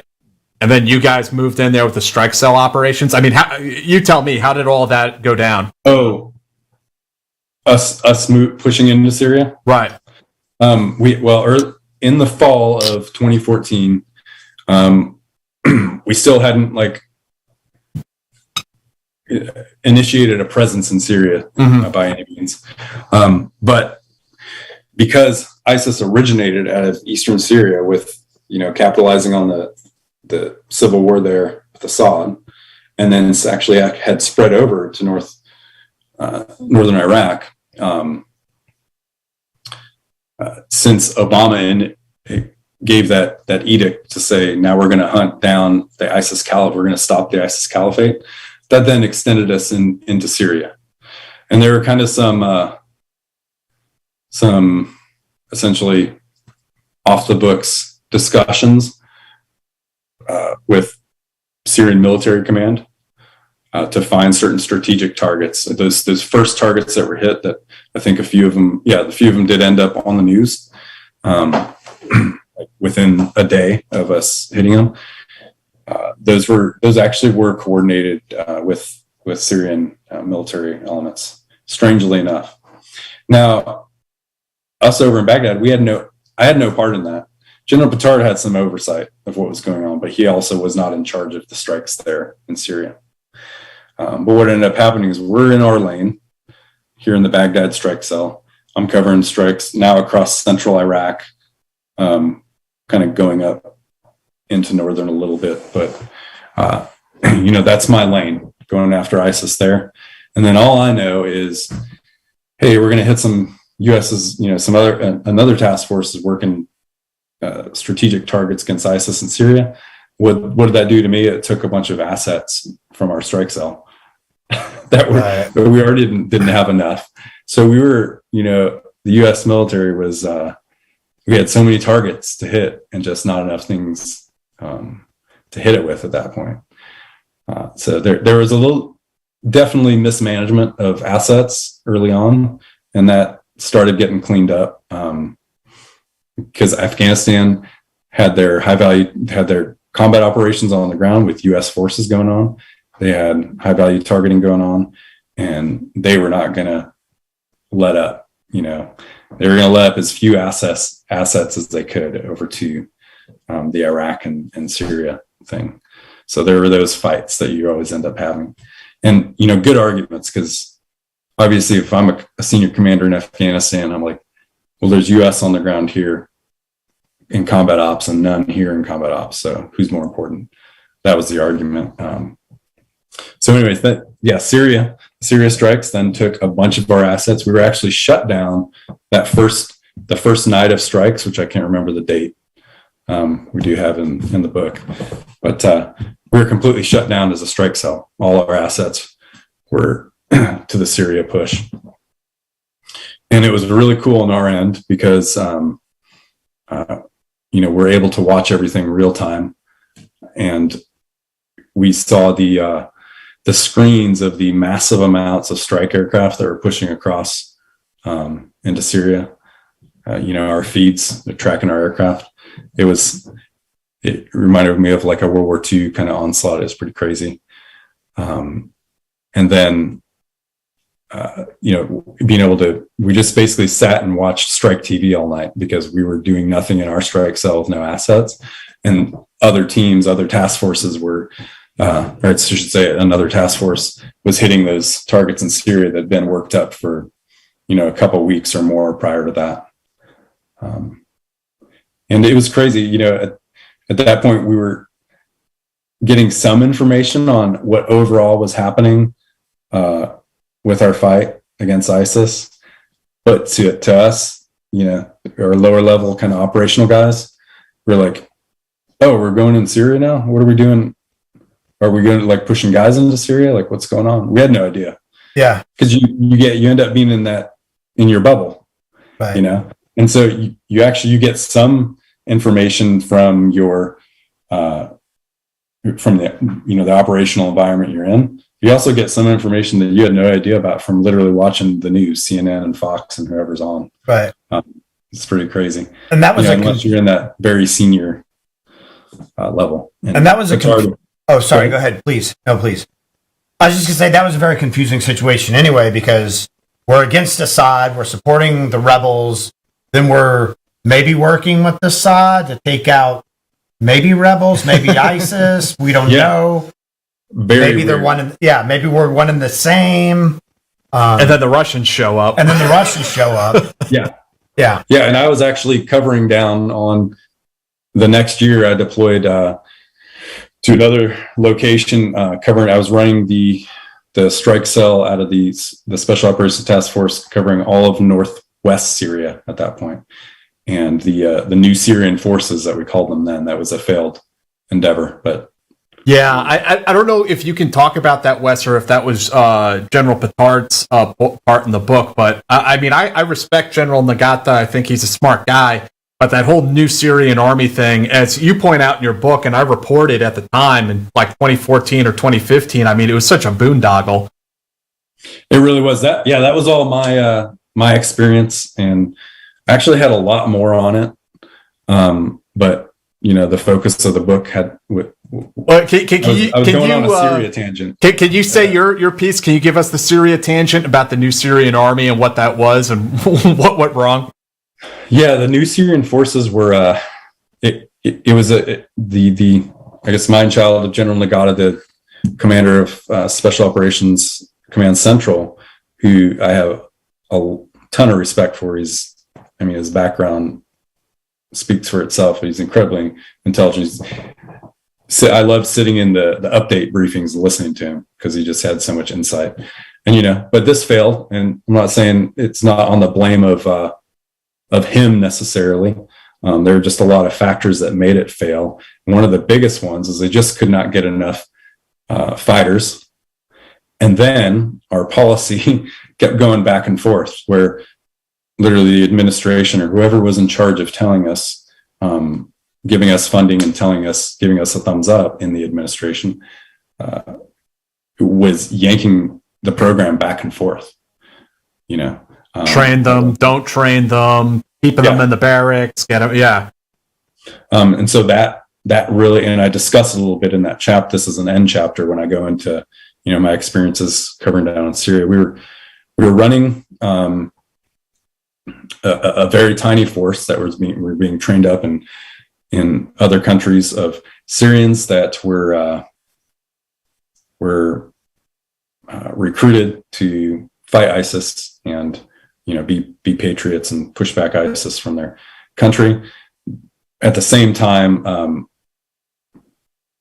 most of them were also anti-Assad, but we were not supposed to be supporting the anti-Assad movement, but those often conflicted with each other, as you can tell. And so we would take we weren't getting enough of them. We were getting very small amounts of forces. They were hard to train. A lot of them were not actually like fighters or soldiers.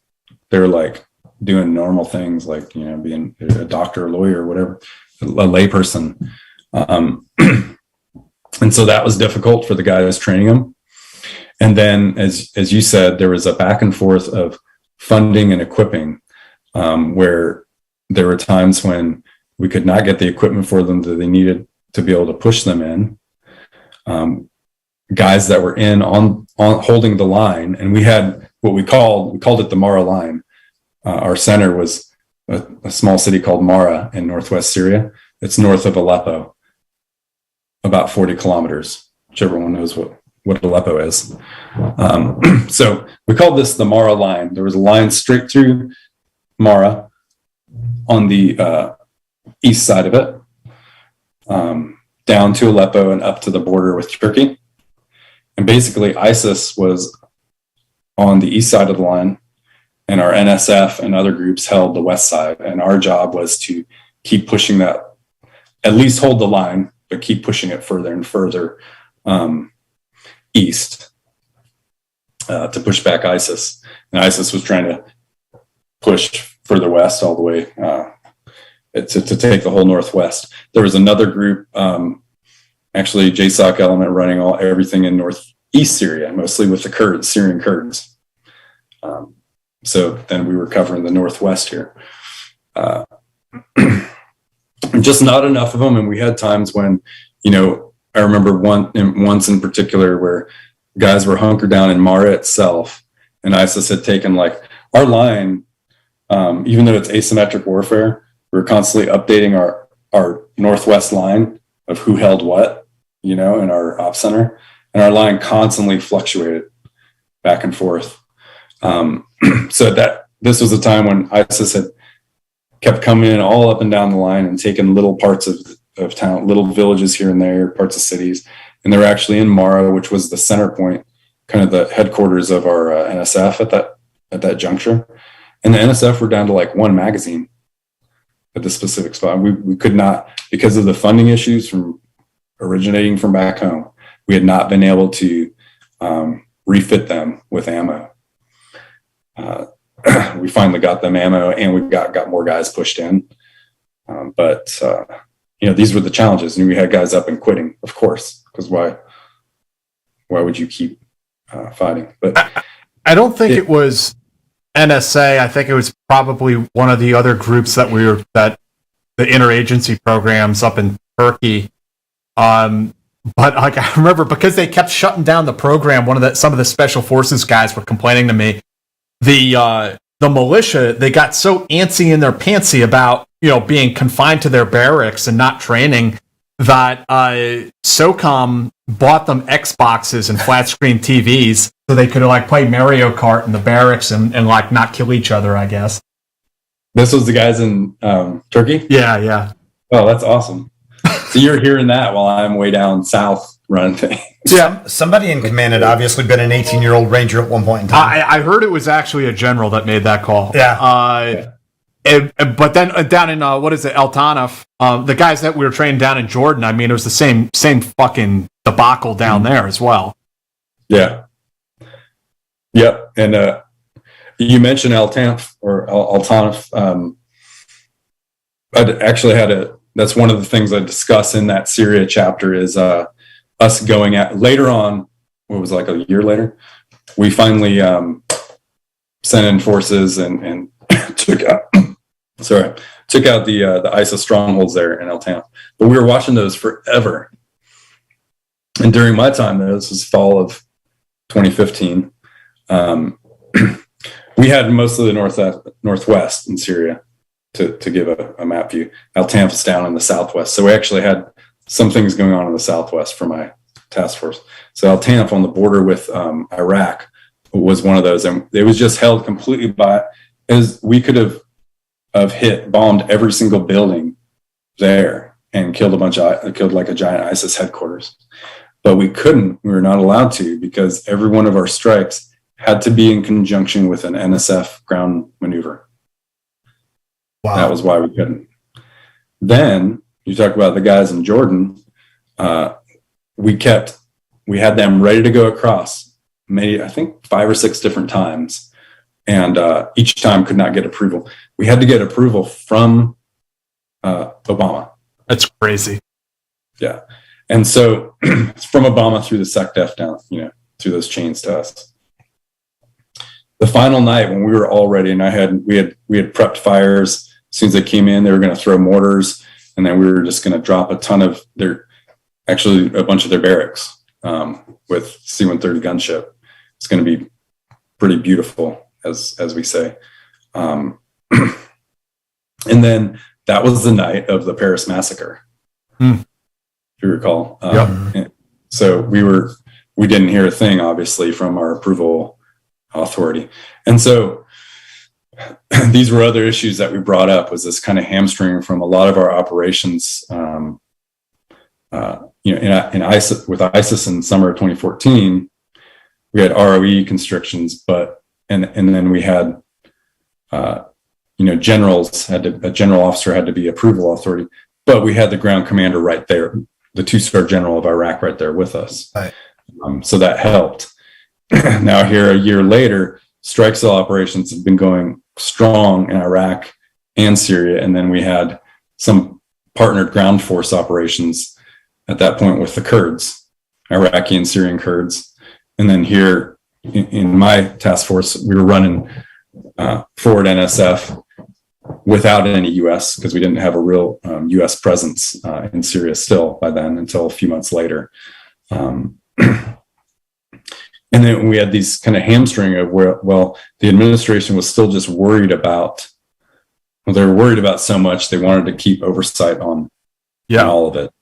And it was things like this where, all right, you're not letting any of your NSF fighters in from across the border without approval from the big man himself. And so it was completely understood, obviously, when the Paris massacre happened, that the president's not going to be messing with what's going on in Iraq and Syria. And that's why all of that should have been delegated down previous. Do you know what his primary concern, because it's kind of rare that a president, obviously they have authorities that have to be presidential, but for something like that, generally, like you say, it's delegated down to a certain point.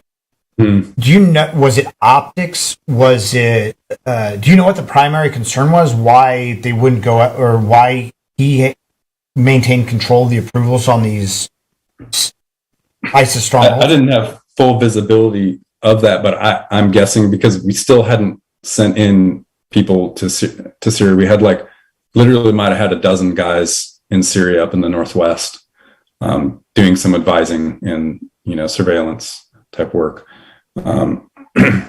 So we didn't have a ground presence there.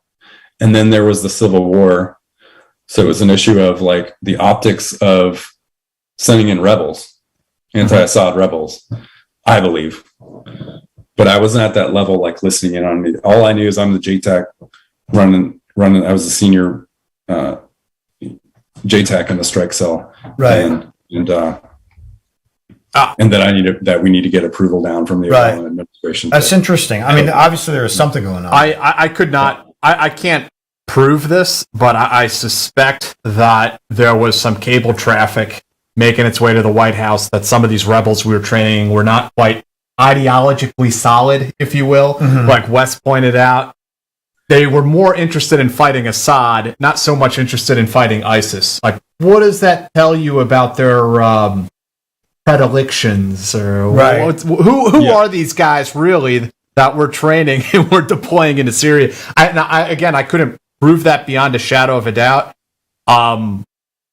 I can just, like you, Wes, talking to some of the SF guys who were there at the time and trying to get a feel for the vibe of why these decisions were being made and why there were some hesitations. And I suspect that may be what comes out in the lodge. Well, even aside from the factor of the new Syrian forces, just the fact that you guys can't bomb these strongholds without without their presence, and their presence can't be there because we're not 100% certain what their intent is. But I'm curious, or it is curious, why even bombing those strongholds are attached to their movement regardless. Right. If we know that, if you guys have the intel that these are all ISIS strongholds. Yeah, and that was definitely a strategic blunt and operational blunder to have that kind of rule of engagement. Right. But the mindset was we're enabling the Syrians to do this themselves against ISIS. So anything we do has to be along with the Syrian ground force. So much of this goes back to the conversations and arguments we're having right now about Afghanistan. We've had them about Iraq. We had them about Syria. We've had them about other places. Is what constitutes a viable partner force? And there are some partner forces which have shown to be not viable. They're just not. This relationship is not doable. And I think our government is reluctant to pull the plug and cut sling load on some partner forces that are not viable because we have our foreign policy objectives in the region. But it's like fitting a square peg into a round hole. Mm-hmm.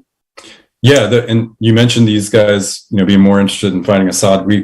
We had I actually have this story in the book as well, where we had vehicles, where we knew where the vehicles were, and that was actually not to keep tabs on our forces, to spy on them. It was to battle track while they were fighting ISIS, so that I could drop a bomb in the right spot and not on my guys. So it was one of those other things to help. Well, but we ended up seeing, in between our operations, trucks, here they go, down to Aleppo. And in the very same spots where we saw them go, reports coming soon after saying there's a big firefight between Assad and rebels. Right. And Assad rebels. And that happened, it's not just one time. So another conundrum. I wonder if part of the idea was, because originally, like, the Obama administration was against Assad. And if it's like, well, if we keep them pinned in Syria, that maybe they'll just, because they weren't pro-Assad forces either, maybe they'll just turn against Assad and we don't have to worry about it. And so the idea is, let's not wipe them out. Let's wait for them to just get bored and arguably, I've had people make that argument to me. Go roll on Assad. Yeah, interesting. It seems, actually, looking back, it seems like it would have been smarter. Let's jump into some user questions here, as I know we're getting towards the top of the hour here, Wes. Jerry, thank you. Jackson says, did you ever work with AF, I guess that's Air Force, 724 24th STS commando teams? Former operators in the organization itself have said they are a unilateral element like TAG and were active in Syria. How did they compare to other Jsoc or DA elements? Yeah, the 724th is the disclosable, the Jsoc Air Force Special Tactics element. And they do have I was not under the 724th. I was under what's called the 720th, running different missions, but we're all brothers and often doing the same thing and under the same operation. But yeah, they do have some level of unilateral operation going on and evolving, just like a lot of our mission sets have been evolving throughout the war and terror, and then now as we're going to great power competition, their mission sets have evolved as well. I can't speak to what they're doing unilaterally. Well, I can, but to a degree, Sure. But we can't discuss it. Yeah, there's all the Jtac mission actually for combat controls and TACPs has expounded and expedited, arguably in some cases too many things that we're being tasked with. Is it sort of the whole thing with, like everybody else, where there's the mission creep saying, hey, we can do that too, we want the funding for it, and then pretty soon everybody is expected to be an expert in everything? Yeah, that's how it's being looked at by some. I don't want to slam my own special tactics or JTAC community or whatever. I have always been a JTAC is a JTAC, and we're there to be the ground, air power guy. But if you need to, you can clear a room. Huh? But if you need to, you can clear a room. Yeah. Right. Get through it anyway. Number one, yeah. Jackson. But that was always my outlook. Yeah. On things.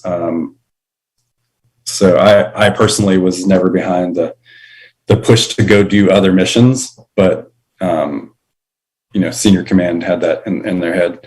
And there's also there's some good arguments when it comes to great power competition. You're talking about going up against an adversary like China or Russia that has what we call IADS, integrated air defense capabilities, that can just shoot down like whole different ball game. Yeah. Right? So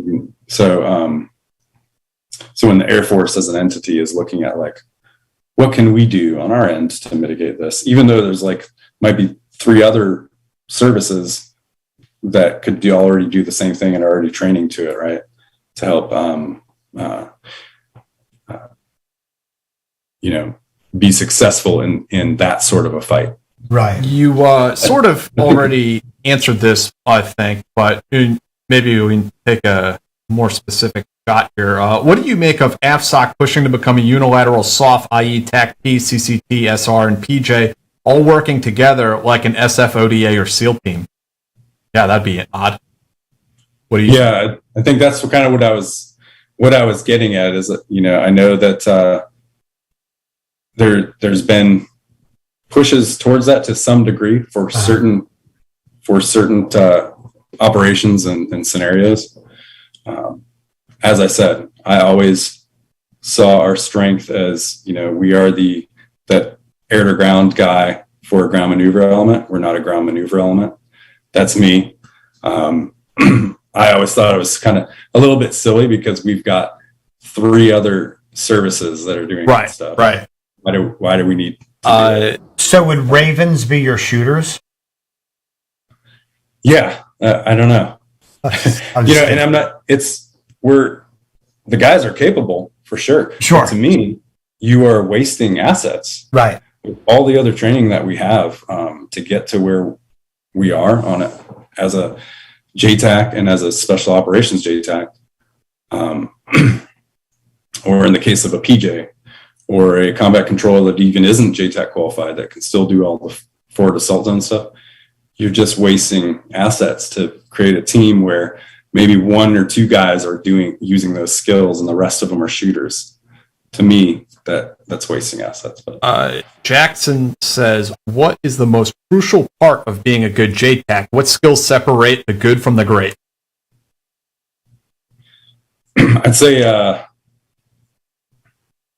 people always, the big thing going on right now is, nobody can multitask. But actually, I found that's a bunch of bull. Being able to multitask mostly in your mind and separate out many different pieces of information at once in the midst of chaos. Maintain that calm in the storm, so to speak.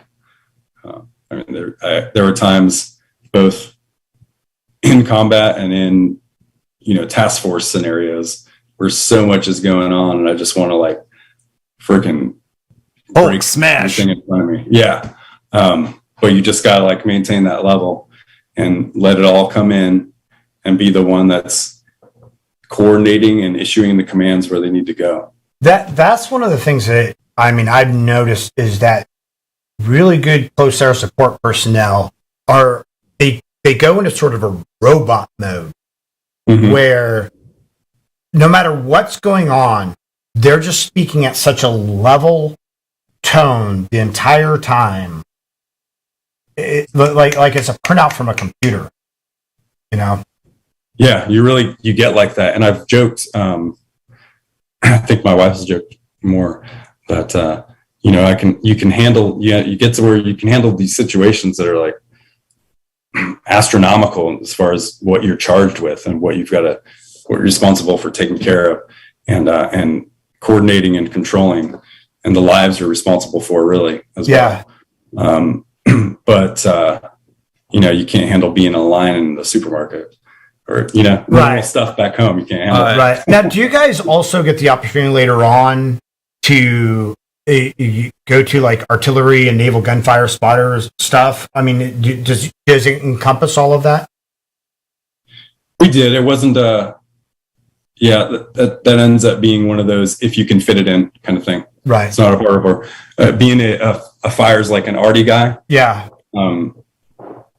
Like going to former artillery training is not a part of our formal upbringing. But as TACPs, especially coming up on the conventional side, you end up like I ended up having a lot of experience with that, working with Army fire supporters. Yeah.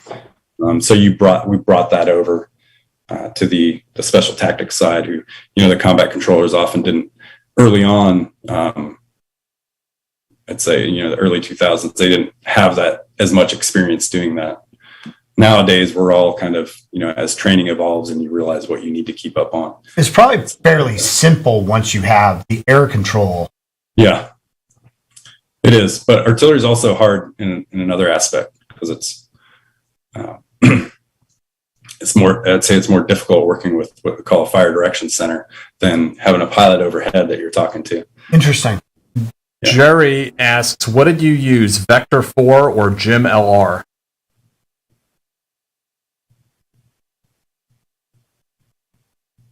Does that make any sense? No. Okay, moving on. What pool advice training would you suggest for guys who want to serve in AvSpec 4, or I guess AvSoc?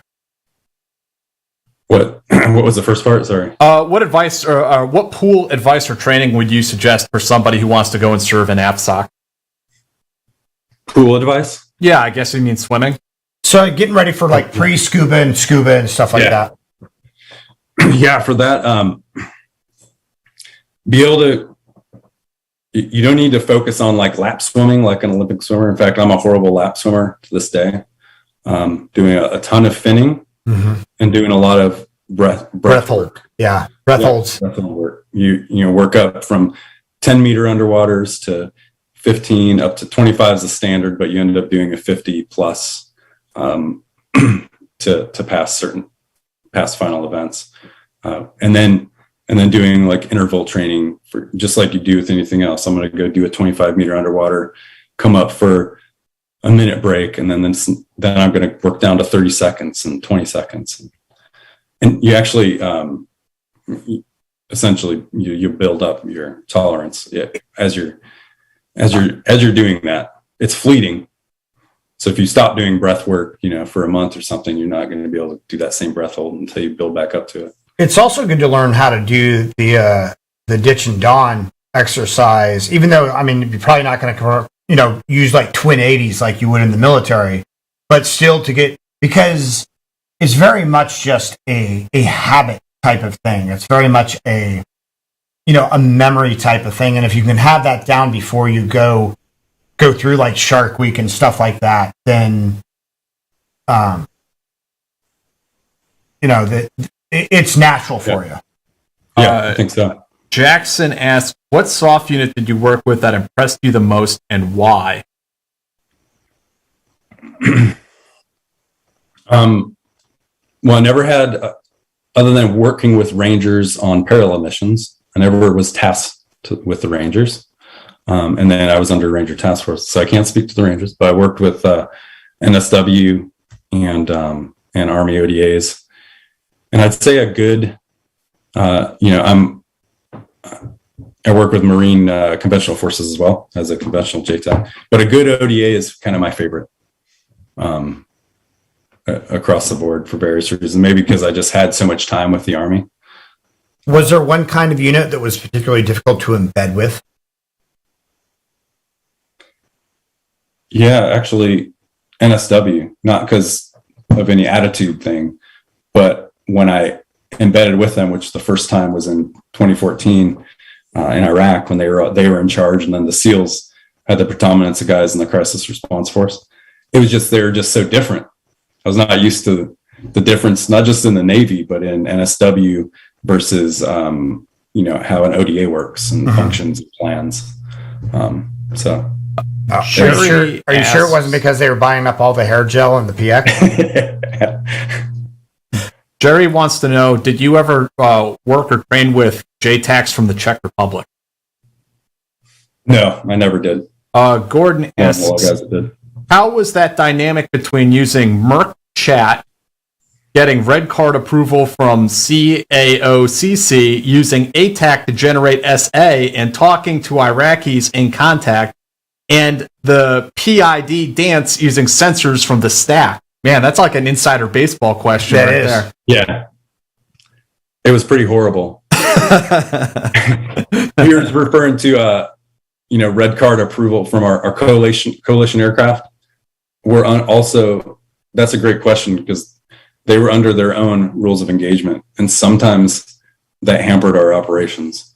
I mean, literally like, oh yeah, this GR tornado shows up and, they can only use strafe. They're not allowed to use any other ordnance. Like, so stupid. Help me with this ISIS squad that's in this building that I need a bomb for. Right. So thanks anyway. Gordon has a lot of expertise in this area. So Jerry says, thank you for not killing us because we had a Toyota Hilux in Afghanistan, but like I said, we had a Jtac guy with us. Andrew says there was an Iraqi gunner thinking he was the GOAT. He must have been thinking about tanker. the tank. Yeah. But he was the GOAT. If he hit it on his first shot at the same time as that Hellfire, he was the GOAT. And then Andrew says, isn't the term for that co-belligerency? Yes. Could be, yes. Yeah, he was talking about with Iran and the United States against ISIS. Yeah, they were co-belligerents. That's funny. So, Wes, I mean, you got a ground level view, really amazing view of strike cell operations and really just turning the tide back on ISIS. How did things wrap up? I mean, I guess it was kind of getting to the tail end of your Air Force career as well. You want to kind of tell us the backside of this story? Yeah, the kind of after Iraq 2014. Yeah, I mean, wrapping up the conflict and your time in the military.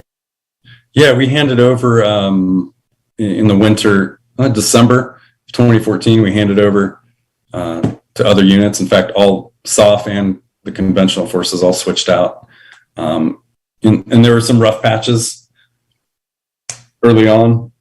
And then it just became a well-oiled machine, to where they were even doing things better than we were doing as soon as it kicked off in 2014, because they had more assets as well. I fought I was an E7 Master Sergeant, which in our Air Force JTAC community, you're often taken out of the operational sphere, other than going in and being the guy that heads the JTAC teams at the task forces. But there's a lot of other missions that you could be tasked with that even aren't that. And I kind of fought to stay at that operational level and keep being at least at task force level, because I just loved it and that's just what I wanted to do. In fact, I purposefully boloed rank tests to make E8, which now that I'm retired, I retired as an E8. Right. I just didn't want to be taken out of it. And so 2015, I was a lead for guys that went into the Syria theater. It was just a handful of us because we didn't have anyone on the ground. Oversaw those operations in northwest Syria, and then it was there when the Russians came in, and I've got a little bit of that in the book. That's a whole other conundrum that happened. And then nothing in 2016, and then 2017, which was a year before I retired. Actually, just a few months before I actually went on terminal leave, I deployed to Afghanistan. I hadn't been there since 2013, and it was really surreal for me. And I was the lead at the task force, Special Operations Task Force Afghanistan. We were running a team about 13 Jtacs with special forces teams all throughout the country, and they were going after targets. We had guys in the south, the east, and the north, going after Taliban, a resurged Taliban, with like some badass special operations teams that we term red teams. And then what we called ISIS-K, ISIS Khorasan. We had ISIS there by that point. They had been infusing some foreign fighters, but then others that turned, that many of these insurgents, if you will, are opportunistic, especially insurgent leaders. And so some Taliban leaders switched to ISIS. And I'm guessing by this point, probably a lot of them have switched back to Taliban. Yeah. So, and then the Taliban, of course, were fighting ISIS, and they were both fighting us. It was very crazy to see that. And that was my last trip. And at that point, the strike cell model had been so infused throughout the DoD and throughout all our ops. And then, of course, I had a ton of experience with it.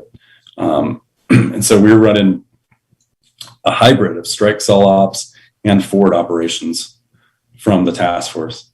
Any given night, I might do like strategic strikes against some ISIS over here in the north, some ISIS targets here, and then run pre-assault fires, what we call, for my Jtac and the ODAs on the ground doing a raid against either ISIS or the Taliban. It's pretty crazy. It's wild, man. It was a great way to end it, because I got to keep being in it really till the end. We had an author, Jessica Donati, on who had been over there, and she wrote a book, Eagle Down, about sort of the lack of support for the special forces teams and whatnot left in country and expected to accomplish these missions that were sort of nebulous and whatnot. What was your experience with that, or did you have an experience with the latter part? The latter part of Afghanistan and teams being sort of. Yes, huge issue with back and forth of rules of engagement. I mean, that went throughout Afghanistan, and I think that's part of a small part of why we're here where we are at this point. But there's a lot of other factors that are Afghani factors as well. Sure. But yeah, you had, for example, when the hospital in Kunduz was hit, and that was an American mistake. There was ground things that happened on the ground, and it was a tragedy. It was horrible. So understandably, after the hospital was hit, thinking it was a valid target, there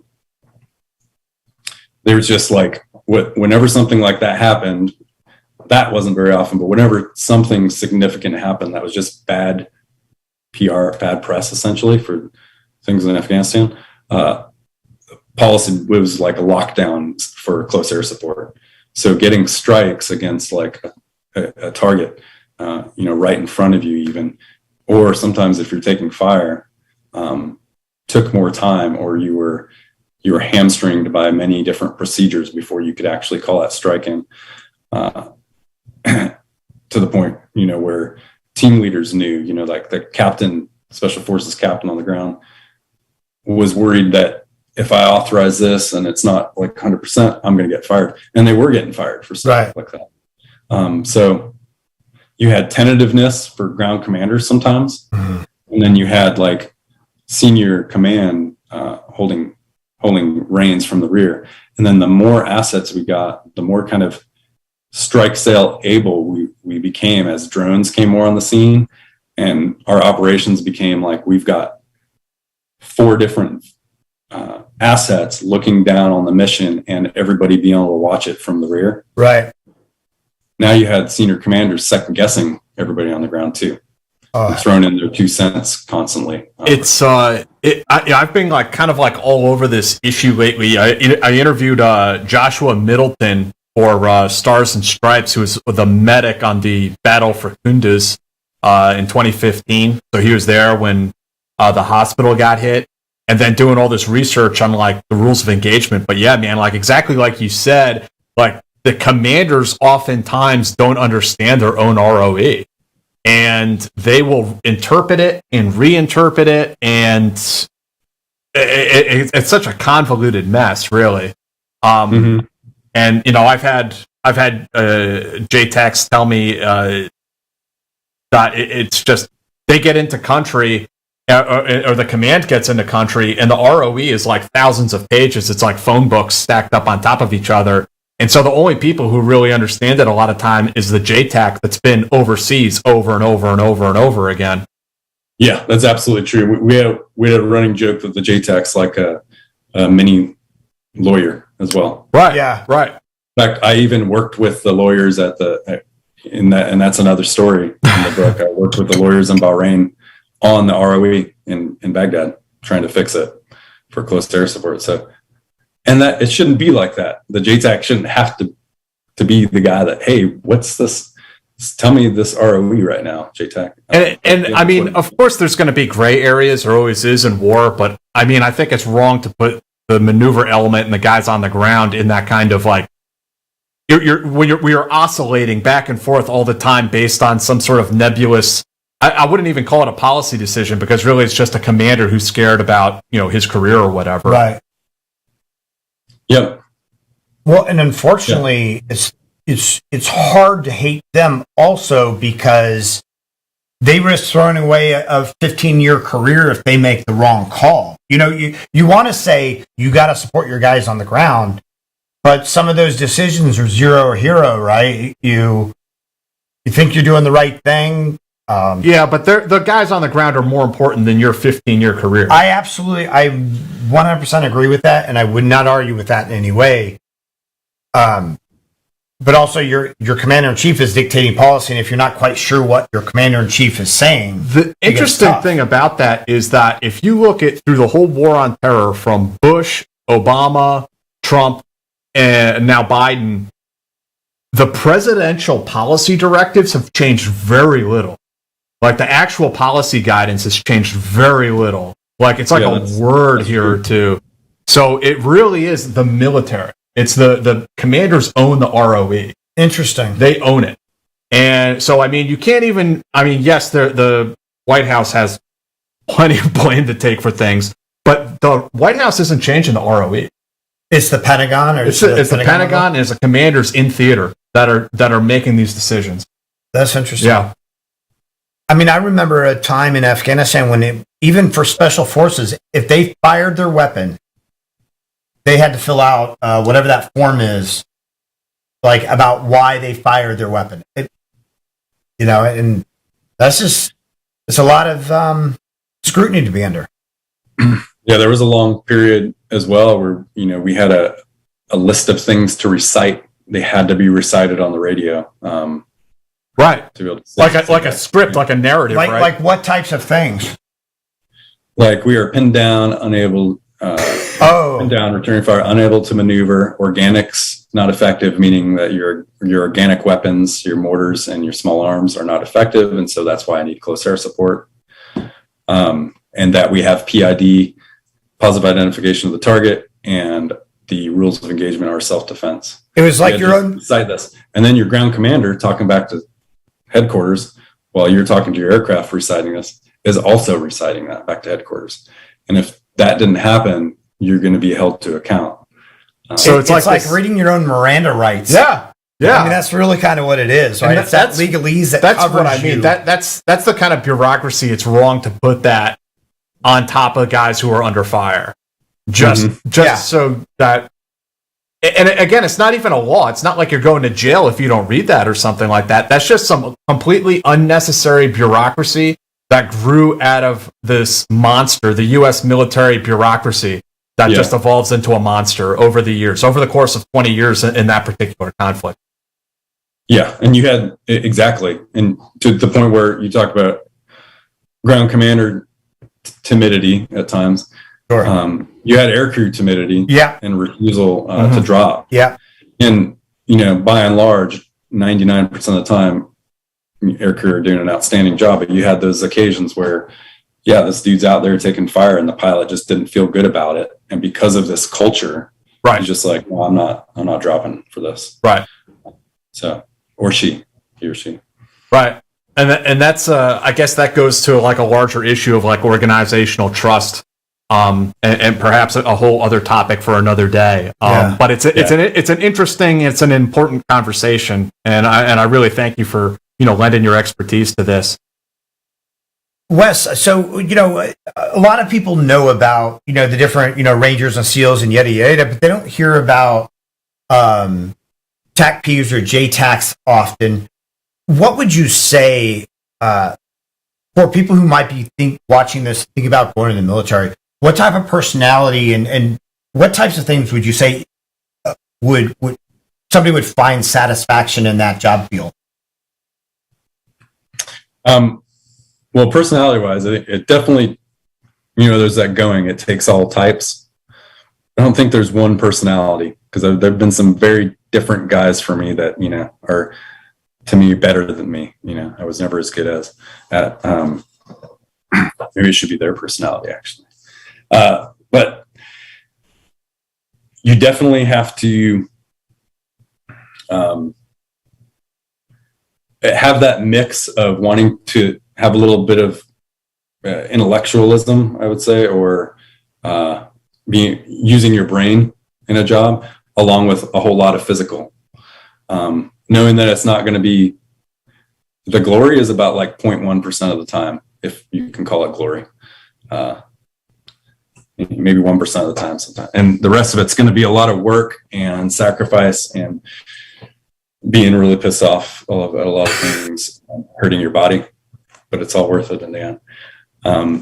And to be a Jtac specifically, not having an aversion, and this is, down to earth, not having an aversion to killing people and potentially killing a mass amounts of people. And when I say people, I mean like individuals that our country has deemed enemies of our nation or someone else, and usually people that are doing something, that have done something extremely horrible to others. Not having an aversion to that, because that's what the bottom line job is of a Jtac. We always used to say, kill people and break things. That's what your end state is. Wes, can I steal you for like just another 15 minutes to do a bonus segment with you? Oh, yeah. We have a couple more questions. Really appreciate your time. Isaac, thank you. Did you ever work with the YPJ?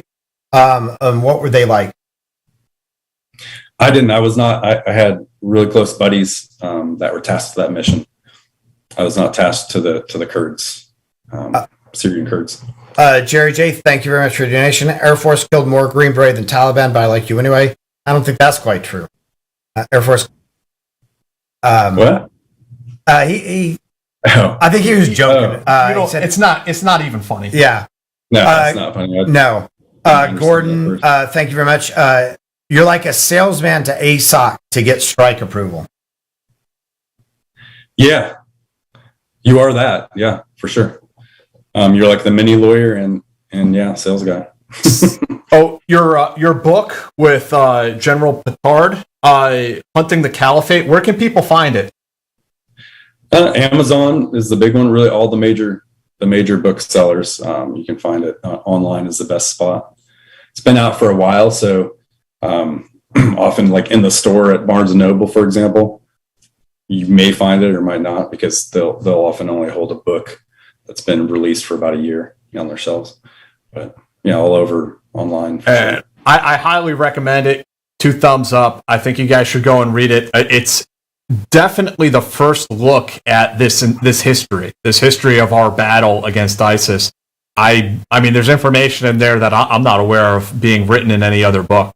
I mean, it will be in the future. There's going to be, of course, other people hopefully telling their accounts of this battle.